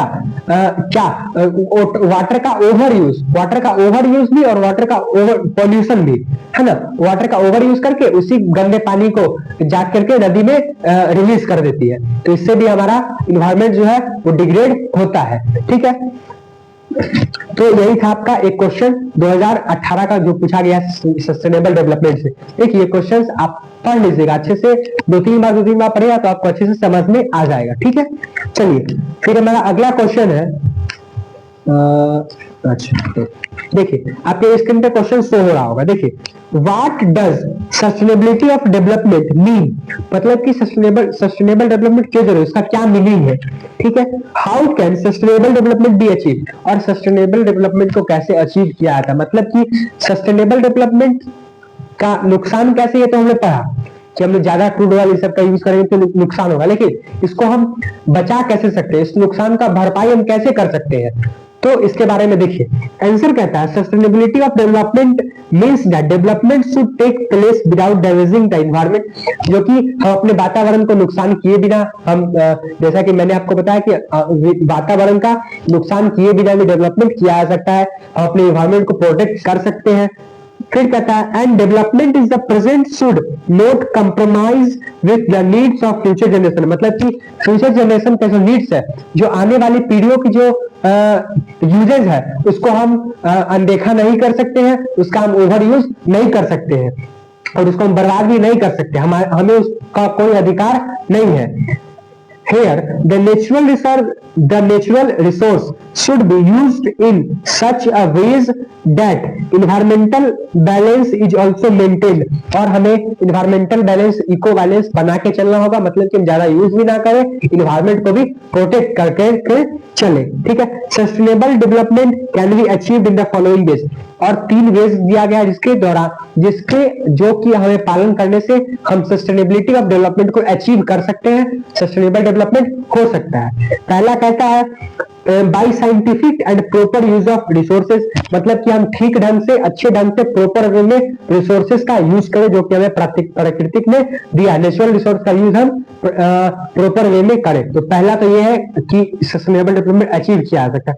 फिर दूसरा कहता है by finding out ways to stop environmental pollution, मतलब कि हम जो पॉल्यूशन हो रहा है, जैसे कि air pollution, water pollution, noise pollution, industry के द्वारा या फिर आम आदमी के द्वारा, उसको हम कम से कम करें और उसको हम ज्यादा से ज्यादा पेड़ लगाएं, तो जो पॉल्यूशन है भी वो पेड़ बहुत सारी चीजों को सोख लेगा, है ना, तो और डिग्रेडेशन नहीं होने देगा। तो दूसरा तो ये वे है सस्टेनेबल डेवलपमेंट अचीव करने का। तीसरा वे क्या है, तीसरा वे कहता है by developing renewable source of energy like wind, water energy. देखिए, हम डेवलपमेंट करें किसके सहारे से, रिन्यूएबल सोर्स के, जिसको कि हम रिन्यू कर सकते हैं, उसको हम दोबारा बना सकते हैं, उन रिसोर्सेज के सहारे से हम डेवलपमेंट कर, जैसे कि सोलर एनर्जी, जैसे कि देखो सोलर पैनल नहीं लगा था छत पे, जो कि बिजली को प्रोड्यूस करता है, इलेक्ट्रिसिटी प्रोड्यूस करता है, सोलर पैनल छत पे लगा देते हैं लोग। जैसे कि राजस्थान में देखो, राजस्थान में विंड एनर्जी भी लगा होता है, मतलब कि विंड टर्बाइन्स लगे होते हैं बड़े, ऐसा ही एक जैसे कि ऐसे हो गया, ऐसे विंड टर्बाइन, ये घूमेगा गोल गोल और ये इलेक्ट्रिसिटी को प्रोड्यूस करेगा, ठीक है ना। तो हम किसका एनर्जी का, तो विंड एनर्जी यूज करके ये हम इलेक्ट्रिसिटी प्रोड्यूस करते हैं। फिर सोलर एनर्जी कैसे, कि सोलर प्लेट्स लगे होते हैं, है ना, सोलर प्लेट्स लगे होते हैं, इसको मदद से हम क्या करते हैं, तो हम सोलर एनर्जी प्रोड्यूस करते हैं और उसका उपयोग करते हैं। फिर वाटर एनर्जी, वाटर एनर्जी क्या, वाटर का हम ओवर यूज ना करें, उसको मात्रा से यूज करें, प्रॉपर वे में यूज करें, तो हमारा डेवलपमेंट भी हो सकता है और हम रिसोर्सेस को सस्टेन भी कर सकते हैं, बचा भी सकते हैं, ठीक है। ये क्वेश्चन जो है आपके 2014 सीबीएसई में पूछा गया था, ये क्वेश्चन 2014 सीबीएसई में पूछा गया था, आप प्रीवियस ईयर खोल करके देख सकते हो। चलिए एक और क्वेश्चन हम लोग करेंगे इसके साथ साथ, देखिए एक मिनट, बस एक मिनट।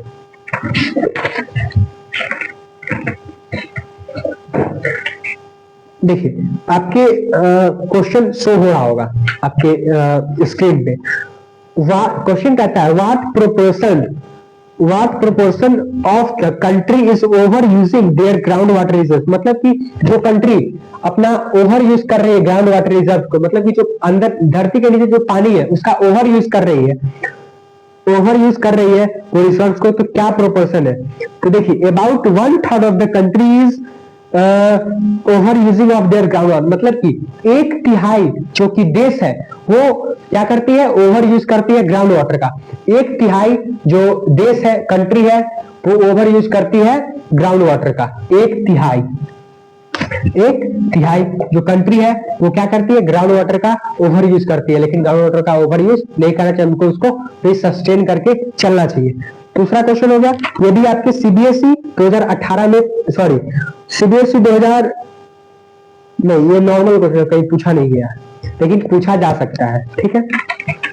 चलिए फिर आपका दूसरा क्वेश्चन है question number 4। Question what is sustainable economic development, write any 3 measures to control environmental degradation, हम environmental degradation को कैसे कंट्रोल कर सकते हैं। तो पहला देखिए आंसर कहता है सस्टेनेबिलिटी फॉर डेवलपमेंट, और sustainable development refers to the development which takes place without damaging environment, हम बिना environment को डैमेज किए भी सस्टेनेबल डेवलपमेंट को अचीव कर सकते हैं, environmental degradation को इससे रोक सकते हैं, ठीक है। फिर कहता है such development should also not compromise on the needs of future generation otherwise meaningless, अगर हम ऐसे ही इसी प्रकार से यूज करते रहे तो हमारे फ्यूचर जनरेशन जो है उनके पास रिसोर्सेस नहीं बचेंगे, वो इसका लाभ नहीं उठा पाएंगे और ये मीनिंगलेस है, इसका कोई मतलब है नहीं है, और ये जो है हमको रिजर्व करके रखना चाहिए। फिर कहता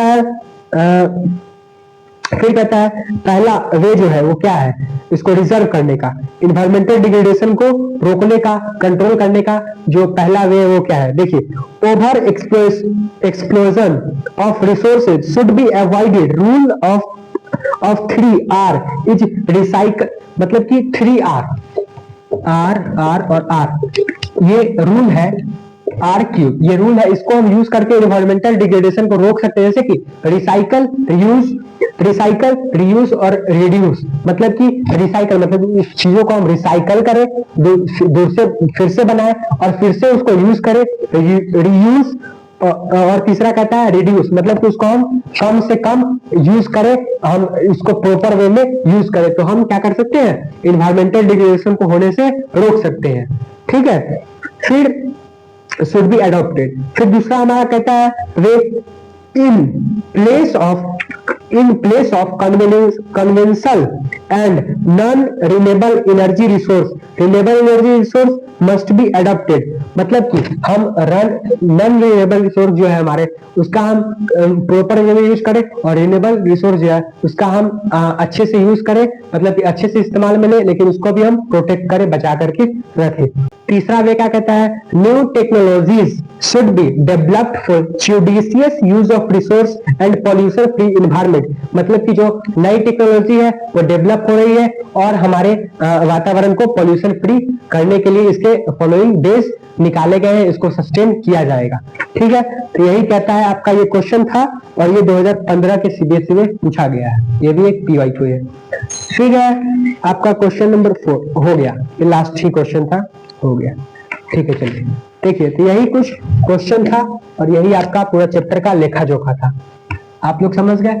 और यही नहीं, अभी और सुनिए, we have inherited the world from our forefather, we have borrowed it from our children। मतलब कि हमारे जो फोरफादर्स थे, हमने ये रिसोर्सेज अपने पूर्वजों से विरासत में नहीं मिला है, हमें ये धरती, हमें ये रिसोर्सेज, ये जो स्टॉक है, ये अब पूर्वजों से विरासत में नहीं मिला है, बल्कि हमने आने वाले बच्चों से, आने वाले फ्यूचर जनरेशन के बच्चों से हमने उधार ले रखा है, हम उसका यूज कर रहे हैं। और उधार इतना ही यूज करना चाहिए जितना कि सामने वाले के लिए भी बच जाए। मान लो कि किसी से आप कोई सामान मांगोगे तो आप उसको अच्छे से रखोगे, अच्छे से यूज करोगे कि उसको बाद में आप लौटा सको। तो हमें भी उतना ही यूज करना चाहिए जितना कि हमें जरूरत है, इसको वेस्ट नहीं करना चाहिए। और ये बात लेस्टर ब्राउन ने कही थी। ठीक है, यहीं पर आपका चैप्टर होता है खत्म। हमने क्वेश्चंस को भी डील किया, टॉपिक को भी डील किया, तो चैप्टर 1 आपका इकोनॉमिक्स का होता है खत्म। चलिए अब हम मिलते हैं आपके नेक्स्ट क्लास में। जय हिंद।